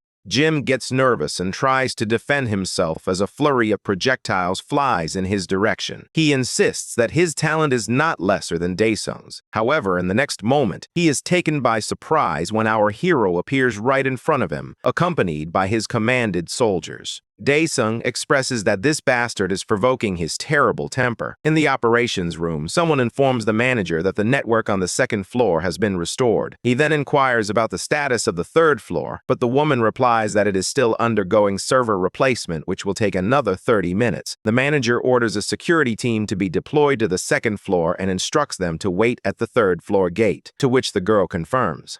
Lee suggests that the manager should take all the time he needs, sarcastically questioning whether they aren't supposed to be hunter candidates. Captain Huang, overhearing this, thinks that Lee truly is a snake's offspring. Just then, the door swings open, and someone rushes in, calling for the branch manager. The newcomer reports that the security team has informed them of a death and several injuries on the second floor. The man is shocked and asks what happened. Lee simply looks at him, satisfied, while Captain Huang appears a bit worried. On TV, the news reports that the video transmission failed during the Hunter test, and that's the information they've had for the past hour. Chanho believes that's where his friend is taking the test. He grabs his jacket and rushes out, convinced he must leave immediately. Meanwhile, in the test, someone moves at lightning speed. Jim begins to run, believing that this person is the devil himself. Suddenly, something rushes past him, tearing off his leg. Jim screams in agony from the attack and crashes to the ground, tumbling at high speed. Not believing it, he thinks this can't be true. He realizes he has only one regeneration ampoule left from the wooden golem. Daesung remarks that even bugs in hell regenerate after being cut, and he's no exception. Jim screams in terror at Daesung. Meanwhile, back in the control room, someone announces that it has been restored, while another orders the security team to be called. Lee, in shock, sees something on the screen and asks what's going on. Everyone watches as Jim kneels before our hero, begging to be spared. He admits he has no regeneration ampoule left and pleads for forgiveness for his actions. Daesung responds, "Regeneration ampoule? That's a problem. I'll have to cut you in half to see if you multiply." Desperate, Jim realizes that if he is cut in half, the regeneration ampoule won't save him. In any case, our hero notices that the camera seems to be working again. Realizing this, he decides that if the guy answers his 3 questions honestly, he will let him go. Surprised, Jim responds with a hesitant, "Yes, really." Then, Daesung swiftly moves his weapon, positioning it over the guy's head. He adds that if he lies, he'll cut him in half, leaving that guy terrified of Daesung. Then he asks, "Did you do all this at the test site?" The general of the Habma clan grows worried at this question, and Captain Huang feels apprehensive as well. On the screen, Jim appears tense, unsure of what to say. Daesung asks if he's the one who tampered with the test. Jim stammers, struggling to find the right words. Our hero suggests looking at the baby, thinking, and wonders if he should ask the question after slicing him in two, adding that it might be fun. The guy screams, pleading to confess, insisting that he did it all and repeating that he was the one responsible for everything. Daesung ponders the response as the boy remains tense on the ground. In a firm tone, he asks who made him do it, clarifying that this is the second question. Jim believes he will survive this ordeal, and then reveals that the leader of the Habma clan ordered him to weaken the other clans, explaining that he simply did what he was told. Our curious hero inquired about Habma. In the operating room, the surprised onlookers turned to General Li, questioning whether John Jin's claims were true. They asked if he was indeed the leader of the Habma clan, while another person referred to him as Li Sukwu. Annoyed, one man dismissed John Jin as a dog, yelling that he was a bastard who had caused all this trouble and now wanted to shift the blame onto him. He then ordered them to catch that bastard immediately. Just then, someone called for leader Li Sukwu. The manager states they will listen to the explanation from the Hunter's inspection agency. Lee curses, realizing he can't fix anything from that position. He adjusts himself and agrees, saying they will appear at the inspection agency on the scheduled date. Observers note that Lee Sukwu has lowered his head and wonder what is happening. Sometime later, at the test site, Lee walks and mutters that John Jin is a bastard, even after knowing he was the one who raised him.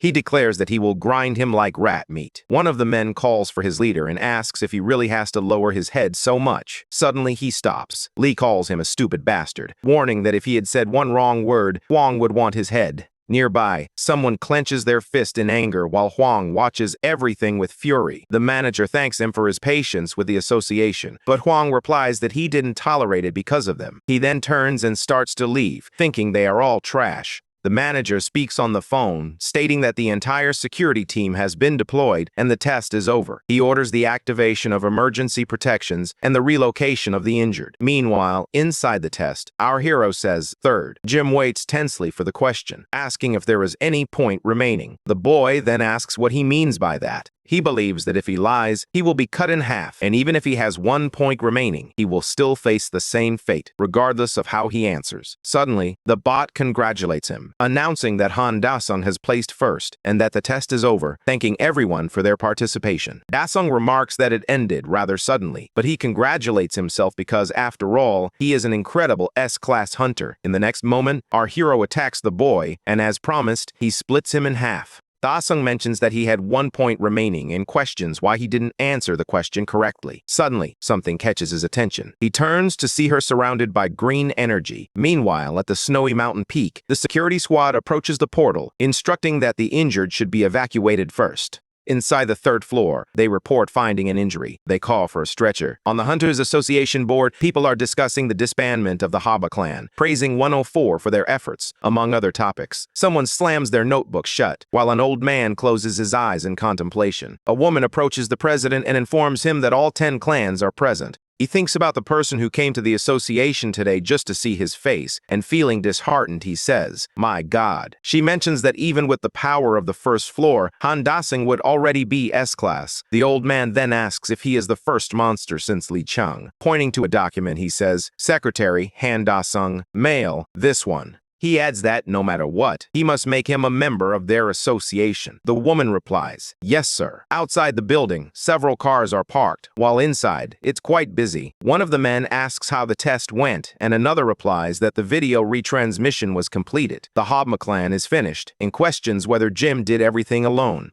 The bot announces that the acceptance criteria have changed due to a series of setbacks. Admission will now be determined based on the order in which individuals pass the first 4 assessments. Someone questions whether this is too low a criterion for admission, while another person asks about the scale of the incident. On the screen, it is displayed that Han Daesung is ranked A. Chan Ho then calls Daesung to ask where he is. Startled, he repeats, S-rank Hunter's bathroom, and asks why he's there. Meanwhile, someone enjoys a drink in a luxurious setting. Our hero relaxes in a massage chair when the double doors swing open, and someone yells his name. Confused, he asks how all this happened. Daesung replies that he doesn't know, but the president's secretary told him to rest there. Chan-ho, surprised, questions the president's secretary and exclaims that this is really crazy. Daesung adds that she mentioned he is an A rank with potential for S rank. Happy with the situation, Chan-ho declares that this is truly amazing and that now he can buy a building with his money. Our hero appears quite satisfied with the situation. However, his friend points out that there's a commotion outside because he is likely an S rank. In the lobby, people are discussing the need to take him to their clan. One person mentions they need to draft a contract, while another questions if he's a world-class rank that requires recruitment. Suddenly, the elevator arrives at the first floor, and it seems someone is coming. They inquire about who it is, noting that it's someone from the association. Everyone rushes over, eager to take pictures of the old man. He shouts that he has passed the hunter license test. People snap photos and congratulate him, asking for interviews and inquiring about his name. He introduces himself as Daesung. Surprised, they ask Daesung if he can provide details about the incident. One person requests an explanation of the fire he used on the first floor and what happened during the broadcast accident. Suddenly, someone remarks that Daesung's face looks different. The big screen reveals that the old man is Han Daesung, who holds a rank at the border. Meanwhile, the candidates are being rescued. One candidate expresses his frustration, saying he can't continue and would rather be a farmer, insisting that not everyone is cut out for this. They also curse Jim Cheel. One of the security guards searched all the way to the third floor but couldn't find Jim Cheel. He then answered someone on the phone, confirming that he would close the portal for now. Annoyed, he wondered if that bastard really made it back alive. Meanwhile, the news reported an accident during the hunter's test while most of the candidates were fighting. Ajoma mentioned that she needed to buy at least one more set of clothes for Daesung, even though he always wore the same outfit. She also contemplated whether she should look for a job.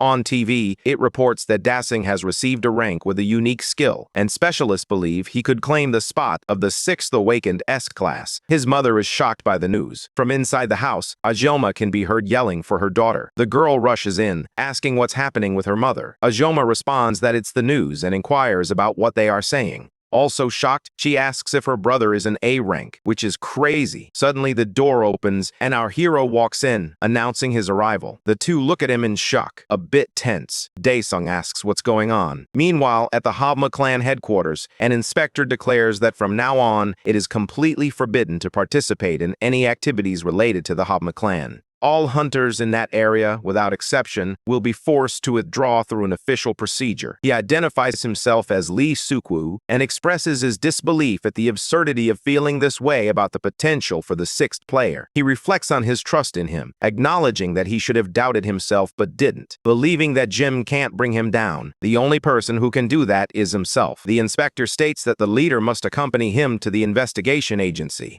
Lee bursts into laughter, then slams his hand hard on the table. He states that when you take on the challenge of duties, situations like this can arise. He questions whether he is being taken to the agency simply because of his connections with Jim Chil. As he begins to channel his energy, he asks if the leader will follow him obediently. He then turns to manager Kim Song-soo, asking if he knows how he obtained that position. The promising 6th rank, Lee Suk, became the clan's first in command after the leader's mysterious death, with evidence suggesting his involvement in the incident. He questions what he will accomplish by sending 2 rabbits into a viper's den, remarking that Park Jong lost his judgment the moment he grew old. Meanwhile, the inspector yells at Jong-woo to be ready, while another inspector insists to the manager that he never made such a statement. Then, he declares that if they don't want to die at the hands of that bastard, they'll have to kill him first. Lee states that in the end, his position wasn't given for free. The two prepare for combat, but suddenly, the other inspector pierces his manager with a sword. In disbelief, he turns to Jong-woo and asks what just happened.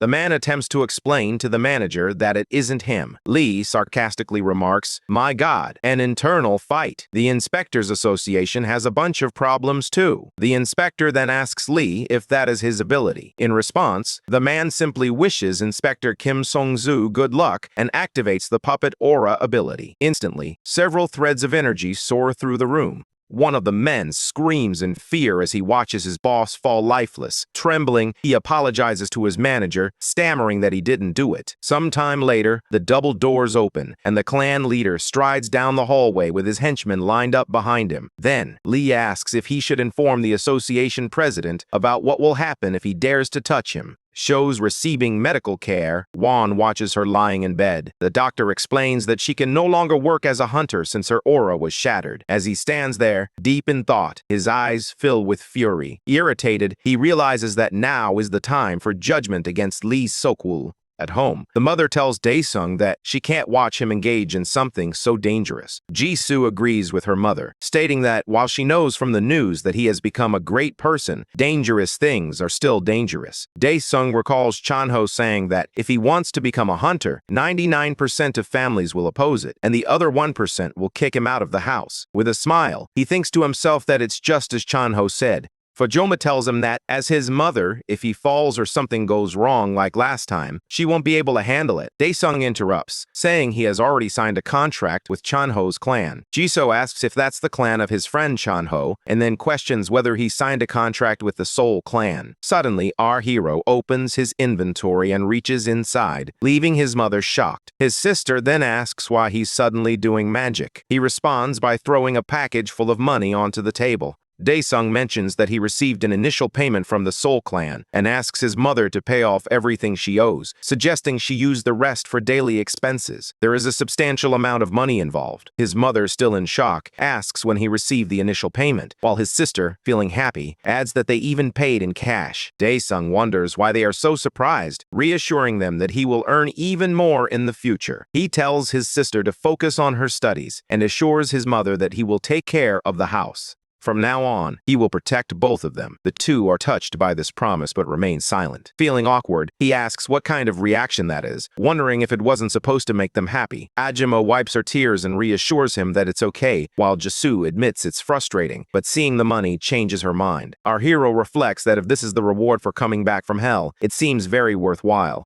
In another location, a dreadful creature emerges, roaring as it prepares to attack. A man with glasses screams in terror. Suddenly, another man appears, kneeing the monster and commanding it to get lost. With a powerful strike, the creature goes flying far away. The man then turns to the rookie and asks if he's tired. Desperate, he tries to speak, "Agent." Then the man turns and leaves him on the ground. He instructs the other man to keep this a secret for today. Looking back at the rookie, he encourages him not to give up. Sometime later, the man is found dead. His partner cries over the situation as the association manager and the president stand nearby. He admits it was his mistake, never imagining that Lee Soo-yuk could be so emotional and distraught. The inspector warns Lee Soo-yuk not to touch that bastard. Crying and furious, Lee Soo-yuk declares that he will cut that bastard's head off. The president then calls the branch manager, who responds, "Yes, sir." He mentions the Hunters Association's son and instructs to take all of them. Surprised, he asks if that includes the people in the portal fracture. Park Young then orders to dismantle the Habma clan and capture Lee Sikap for insubordination. Later, at Daesung's house, someone complains about the noise, saying they're dying from it, while the phone displays 101 unread messages. Our hero, sporting dark circles under his eyes as if he just woke up, checks his phone. Daesung wonders why he's receiving so many annoying spam messages. Among them, one requests that he call back as soon as he wakes up. Later, outside the house, our hero calls Son-chan to ask what's wrong. He announces that he won the auction for a Sea Cranks portal, which excites our hero. He explains that from now on, it's all about money, and all he has to do is sweep it all in. Meanwhile, several security cars are heading toward their destination. At the Haba clan headquarters, the cars come to a stop, and several people begin to disembark. They move toward the clan and quickly get into formation, led by the awakened A-rank Kim Kai-hung. Someone gives the command for the Hunters team, First Assault, and for the 2nd Cavalry Regiment. He instructs that if they are insubordinate, they should be subdued like any normal person, adding that awakened ones can be killed. Kim then gives the command to advance. The attack platoon approaches the building and moves through the structure. Suddenly, the leaders stop in the main hall, taken aback by the sight before them. Bodies are scattered everywhere, with some still alive. Surprised by the scene, the man exclaims, "What the hell is this?" and turns to his boss, asking what they should do next. People in the area are calling for help, shouting for someone. The leader orders the cavalry regiment to retreat, instructing the rest to follow him. Several bodies are scattered throughout the scene. In the middle of the hall, a person sits in a chair. Captain Huang appears clearly exhausted from the recent battle. The path ahead is littered with bodies as they make their way through the Habma headquarters, eventually arriving at a large hall. He shouts, demanding to know where that bastard Lee Soo-yuk is. In the next moment, he spots the man lying broken on the floor. The Habma clan leader appears unsettled as a crowd begins to gather at the hall. The attack squad leader approaches, asking what is happening. He gets closer and questions what's wrong with this guy, this son of a bitch. Crouching nearby, the operation leader orders Jungwoo to intervene, stating that Lee Shu-wood is dead. Despite this, the man continues to tremble with rage. He turns to the captain and states that this was too much for personal revenge. Hwang explains that he only dealt with the exterior, but he wasn't the one who killed Lee Soo-kwon. The captain is surprised by this revelation. Meanwhile, in a nearby pits area, the news reports that Lee Soo-kwon of the Habma clan has been found dead. The main suspect is Kwang Jun, the director of the Seoul clan. More awakened members of the Habma clan have been found dead, and drugs were discovered at the scene. The old man curses, wondering why there has been no contact. He believes he created a clan of Dorma himself since he hasn't received any offers. If this continues, he fears he will starve to death before encountering a monster. Suddenly, the phone rings, and the old man grabs it, looking surprised. Whatever he sees on the phone makes him happy. A car speeds down the street as Chanho mentions that Daesung has rejected about 10 clan offers. His friend confirms this, noting that there's a lot of hunter gear visible in their homes. Our hero questions who cares about those items, believing they would faint if they saw the gear that came from hell. He wonders if a Kang's portal can actually make money. Chanho claims he's crazy for revealing that the cost to clear a C-Crank portal is 50 billion, or 30 billion without taxes and fees. Shocked, Daesung questions if that means there's a 40% tax, expressing his frustration by calling them bastards. However, Chanho counters that with an alternative. He can earn more money from other cores. He mentions that he also contacted the doorman and asks if Daesung will really be okay alone. Daesung responds, alone, and suggests that Chanho should go too. Chanho falls silent, sweating nervously, and asks what his friend just said, repeating the question in disbelief. Daesung mentions that he registered him as his doorman, but finds the paperwork to be a headache, so he asks Jisoo for help. Feeling a bit scared, Chanho thinks this guy is going to get him killed. The military has isolated the portal area, and sometime later, Ardu arrives at the location. The soldier greets them and requests to see the portal pass. Chanho pulls out his documents and presents them. The soldier appears alarmed by what he sees. The announcement states that there will be only one hunter, Han Daesung, and one operator, Chanho. Surprised, the man asks for a moment, pointing out that this is a group portal and questioning whether they are truly okay with those numbers, as the minimum is usually around 100 C-Cranks hunters. He insists that this is exactly what he meant, asking if they really believe an A-rank hunter like him couldn't enter, adding that he isn't even married yet. However, the soldier firmly replies that it's the rule. The soldier orders the barricade to be opened, insisting that these guys are crazy and won't get involved. Chanho turns to his friend, asking him to reconsider, pointing out that despite his S-rank potential, this is a C-Crank team portal. He explains that the top 10 of the clan don't care about the rest, as it might weaken the others. Grabbing his friend, Daesung urges him to trust him. In a state of panic, Chanho pleads for him to wait a moment and let him go. He says they should go home, that if there's a chance, he'll jump first and not to curse him for not being loyal. However, our hero just drags him along. On the ground, Lee looks exhausted and terrified. Suddenly, an energy surrounds him, and he begs to be saved. He screams as he starts to float, still pleading for help, when something resembling a dark eye appears before him. Suddenly, an arm emerges from within, reaching toward the Habla leader. That hand rips out his heart, and Lee clearly feels the impact of that fatal attack. As the arm retreats into what appears to be a portal, the leader of the Habla clan collapses to the floor. In the meeting room, the agents and the association director watch a recording of the incident. The director mentions Lee Soo-kwon and questions whether they can confirm who was in command. The inspector explains that there was only one camera, making it impossible to conduct an autopsy on the body, and adds that no aura ability was identified. Park, feeling frightened, concludes that it must be a real ghost. Meanwhile, back at the portal, the military is on the move. The old man arrives expressing his gratitude for their hard work and introduces Daesung, the hunter, who will be in charge of handling the products today. Confused, the soldier asks if this is related to product processing and wonders why Daesung is there so early, considering it has only been 30 minutes since the portal opened. He questions whether it isn't Han Daesung who is attacking today and asks Daesung to wait a moment. As he checks a paper, the man confirms, "That's right, it's correct." The old man celebrates, exclaiming, "Great!" He believes it's a teen portal, feeling lucky even though no one had a doorman call. With this opportunity, the hunter is set to become a big star. It's like winning the lottery. On test day, inside a cave on the snowy mountain, something strange seems to have occurred. Jim contemplates his desire to live as he undergoes regeneration. He wants to live and take his revenge when suddenly something appears in front of him. This entity asks if he truly desires revenge and if he would allow it. As it speaks, it simply laughs. Meanwhile, back at the portal, the dude has just entered it. Daesung surveys the area while his friend appears a bit frightened. Shanho thinks it's overwhelming. It's his first time inside a portal, and he's never seen anything like this before. Our hero mentions that they said it's a teen portal, but the crowd is quite large, prompting his friend to ask where everyone is. Suddenly, up ahead, they spot what looks like an army. Shanho exclaims in surprise, asking what those creatures are, noting their enormous size. Daesung explains that they are in the abandoned lands, and those are Class 3 lizards, an endangered species.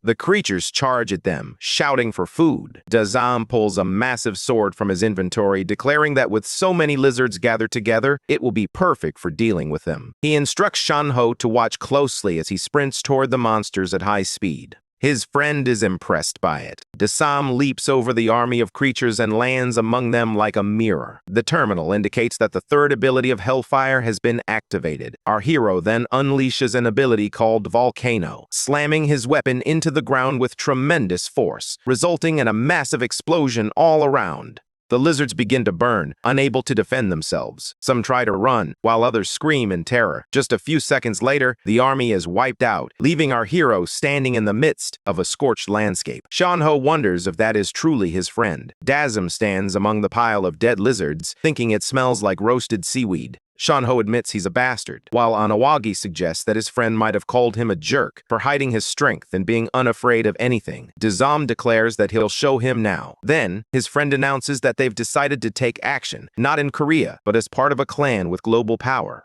Outside, people are surprised to see that the portal has been cleared in under an hour. A startled soldier identifies it as a portal fracture and orders his partner to contact headquarters, which the other soldier confirms. An old man, equally surprised, points and tells them to look, as it seems someone is emerging from inside. Just then, our hero casually steps out, followed closely by his super excited friend. Shanho proudly announces that the portal is cleared, allowing them to address the byproducts. Frightened by this news, the soldier questions whether it has truly been cleared and wonders how that could have happened. The old man hands over a card from the Doorman clan and reveals that he is on Daesung, the hunter who took the test with him last time. He explains that he is in charge of handling the byproducts today, prompting our hero to think that they share the same name. Shanho asks what this is, noting that he was told it was a Doorman clan, yet he finds the old man there alone. The old man explains that he created a Doorman clan, so this will be quick. Shanho becomes curious about the old man's name, Daesung. The old man clarifies that he plans to change his name in the future, so it won't be a problem. He intends to reinvent himself, and in the future, he asks Shanho to call him Daesung and to visit them again. He then tells his friend to accompany him. Later, at a tall building, a man showcases an apartment, highlighting that the floor offers a great view and that the interior, materials, and everything else are perfect. Jisoo, excited as she admires the beautiful, luxurious apartment, calls her mom to share the news that there's a bathroom in every room. Ajama then asks the man how much the apartment costs. He responds that the property value is 17 billion and the current transaction price is 18 billion.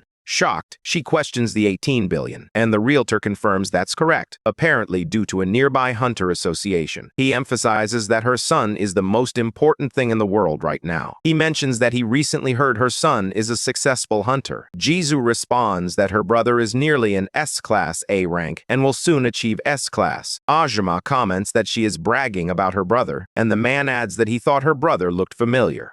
Daesung expresses his interest in the house and inquires about a discount for paying up front. The man explains that, as an A rank, Daesung qualifies for a preferential contract and can receive a discount of about 2 million due to his contributions to safety. He adds that the house is pricey because it belongs to an S rank. Curious, Daesung asks how much the deposit would be if he were an S class. The man laughs and responds that it would be around 10 million. The two women are stunned by the price. Daesung considers that he could buy the house for 8 billion. Meanwhile, it's nighttime in the city. Cars pass by and people go about their routines. A woman glances back, worried about who might be following her. The woman quickens her pace, but suddenly, distracted, she bumps into someone. Frightened, she asks who he is. The bizarre figure tells her not to be afraid, explaining that she has been chosen and should be grateful. The woman is terrified by the person who has been revealed. Sometime later, at the National Police Agency's autopsy department, someone notes that this is a woman who died in the same manner as Suku, but in Seoul. This marks the 10th victim found. One of the officers insists that the public investigation through the media cannot be postponed. Meanwhile, one of the investigators speculates that it could only have been a murder committed by someone awakened. He says he thought the monster portals had finally calmed down, but now there's a serial killer on the loose. One of them asks the boss to let him handle it, insisting that he'll catch the killer. The boss believes, for now, that they have no choice but to assume it's the same killer as Suku. He then responds that, moving forward, they should focus on locating the portals at headquarters. He adds that they should go public with the news, turning it into a public investigation, which will garner active support from the investigation agency. In a laboratory, someone is waking from a deep sleep. Now fully awake, the person is revealed to be Jin Shil, the rookie who worked with Lee. Judging by the scars on his body, it's clear he has undergone some surgery. He looks around, trying to understand where he is. Nearby, someone is working attentively at a panel in another part of the lab. The excited scientist notices that the man has awakened. As he walks toward him, he comments that the guy is screaming and flailing like a newborn. Filled with fear, he asks the man where they are. Instead of answering directly, the young man responds with another question, asking if this doesn't look like the lab in the home building. Jin realizes that he is in the awakening infusion room with the ampoule. The scientist explains that the ampoule provided by Lee Suku appears to have been very effective on the man, and mentions that he made a special request to the high priest to save him. He then introduces himself as Roman, the eldest of the Onsi. As Shiel recalls the eyes that watched him earlier, he asks how the man is still alive. Roman replies that he was reborn as one of the Onsi. Not understanding, the young man questions this information. Smiling, the scientist tells the fighter that he will give him more power and asks if he will rule the world with it. Meanwhile, in the Seoul Clan building, a woman sits with a resignation letter in front of her. Someone informs another person that she had to become an S-rank hunter. On the phone, Chan-ho explains that the priority, above all else, is clearing the portal. He interrupts himself, mentioning that the person on the line wants a promotion to S-rank before buying a new house and asks if he can bid on all the portals. Worried, he wonders when the other guy showed interest in buying a house, then responds that he understands. He adds that there are several things to take care of and, in the meantime, asks Han to get some equipment or other items he needs from the market. The young man suddenly remembers something. The young man stands on the street, admitting that he forgot the equipment. A terminal asks if the hero wants to proceed with the implementation of the ruler's field. He requests that it be executed. The terminal informs him that there are a total of 6 types of fields: Predator Forest, Ghost King's Territory, Flamed King's Territory, Exterminator's Nest, and 2 others. Daesung chooses field number 5, which is Balark's Iron Fortress. The terminal reveals that the rulers of each field have had their minds erased by the transcended beings of the heavens, and the goal is to defeat them. The next terminal prompts our hero to confirm whether he wants to initiate Protocol 212, which leads to the Iron Castle 45 years before the current time. Our boy gives his confirmation. A series of images flashes through the hero's mind as if data were being downloaded from that place. Daesung observes the images and braces himself for what lies ahead. He knows it will be a tough battle. A portal appears in front of the fortress, revealing a wooden shield bearing a sun symbol and a powerful scimitar in hand. Our hero arrives on the map, but he doesn't seem too happy about using such elements. "Want to drive?" said the frustrated young man. "They made me weaker to carry out this mission." Back at the CHA, the Hunters Association, several newspapers report worrying news about someone who has caused a lot of trouble for the association. The branch chief orders a subordinate to send an official note to each clan as indicated on the envelope and to pin a notice on the Hunters' bulletin board. Just then, someone enters the room looking for the manager. The 2 men watch the newcomer, waiting for her to speak. The winner reports that a teenager failed to clear the Level B portal with the Ocean Clan. The employee notes that this clan is one of the 4 clans in Korea that belongs to Baek Heron, and he knows it has awakened. The woman explains that the monster's compatibility didn't match the aura of Baek's skill, which is why the teen needs the support of another S-class hunter. The chief reflects that fractures occur if the portal isn't cleared within 12 hours. Fortunately, the one requesting assistance is Baek Heron himself. In Heron's name, the manager orders them to locate S-Class Lee Chong-shik and Seo Dong-kul, asking for their cooperation. The young man wonders if anyone would dare refuse the request of the great Baek, Korea's #1 healer hunter.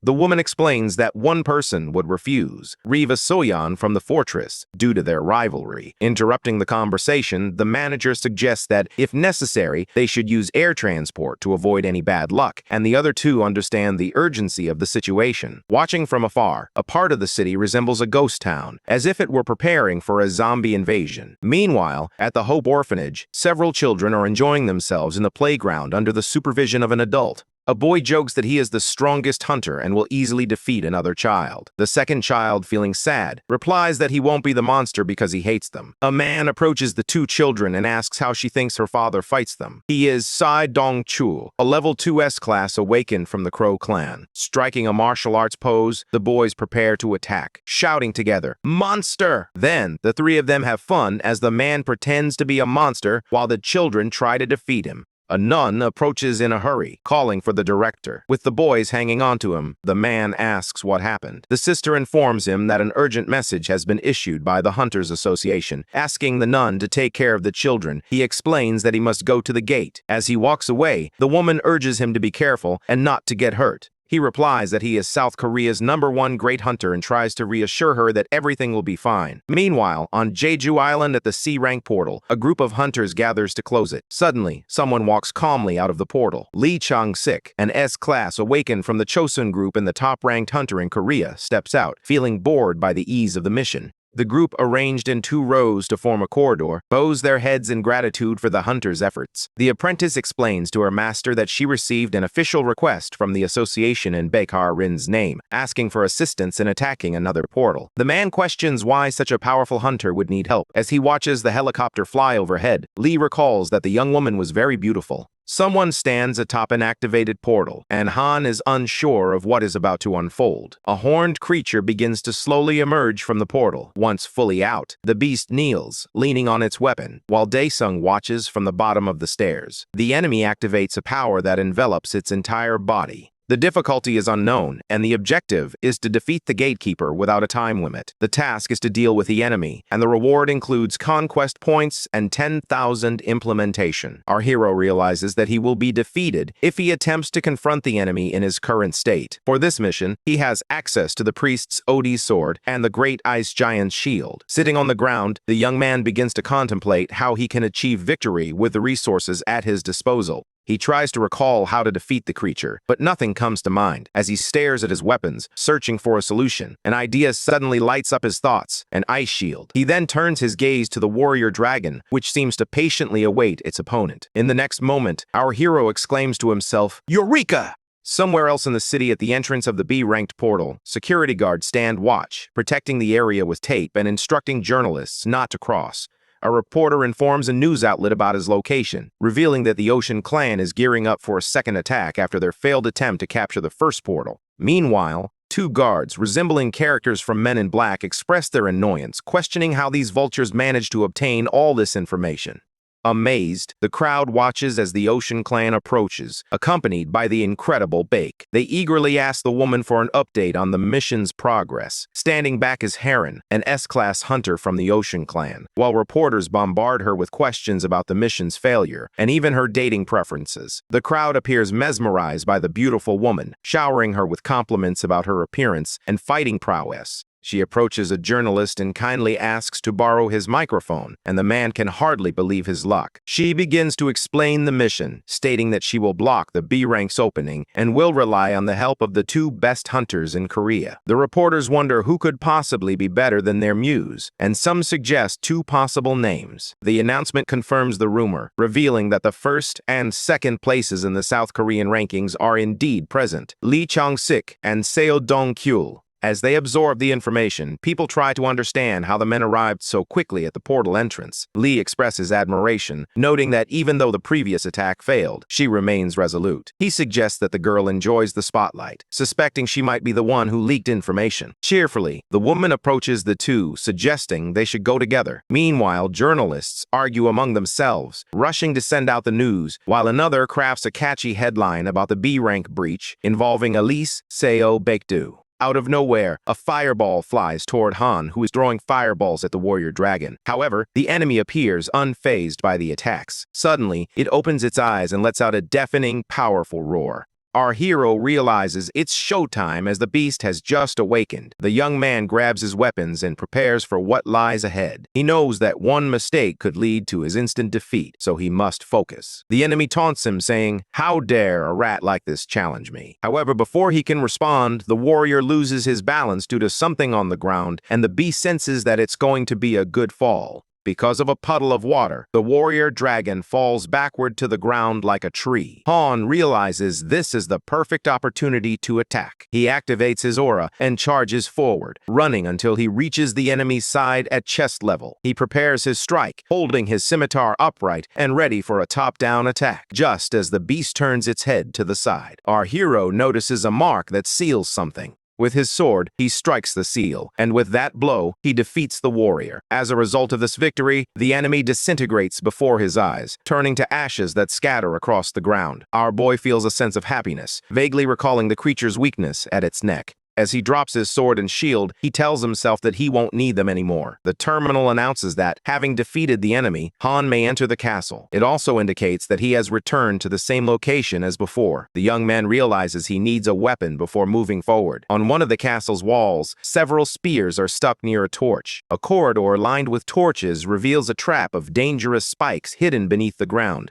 A terminal updates the description and objective. Go to Balaric's chamber. There is still no time limit, and it notes that the reward includes conquest points and 5 additional points. Daesung touches the wall, sensing something hidden within. He continues to explore the surface, demonstrating that patience yields rewards. Eventually, our hero discovers a brick in the wall that can be pushed, and he does just that. Soon after, a set of bricks disappears, revealing a hidden door. The young man stands before it, and as it opens, he prepares to enter. A terminal announces that this is Balaric's treasure chest, and the Han may use it for 5 minutes. The young man steps into a large room filled with items like armor and weapons, and a countdown timer begins. Although it may not seem like it, a minute and a half has already passed, and the young man moves toward what he came for. He observes a shelf with 3 different weapons hanging there. The terminal indicates that the Black Dragon Slayer's sword inflicts fatal damage to dragons in hell, and its unique skill and performance are specifically designed for that purpose. Talking to himself, the hero reflects that while this weapon isn't as powerful as the Hellfire's sword, he knows that if he enters Balaric's chamber without it, he will surely be defeated. With the beautiful weapon in hand, he has 3 minutes left to enjoy the room's treasures. An armor that resembles a paladin's rests peacefully, as if waiting for something. There are also many chests of various sizes filled with gold, coins, jewels, and countless other valuables. When the timer shows 2 minutes remaining, the young man pauses to consider. This could be incredibly expensive. A terminal then explains that Balaric's chamber is now open, the implementation is 66% complete, and the 5 conquest points have been delivered.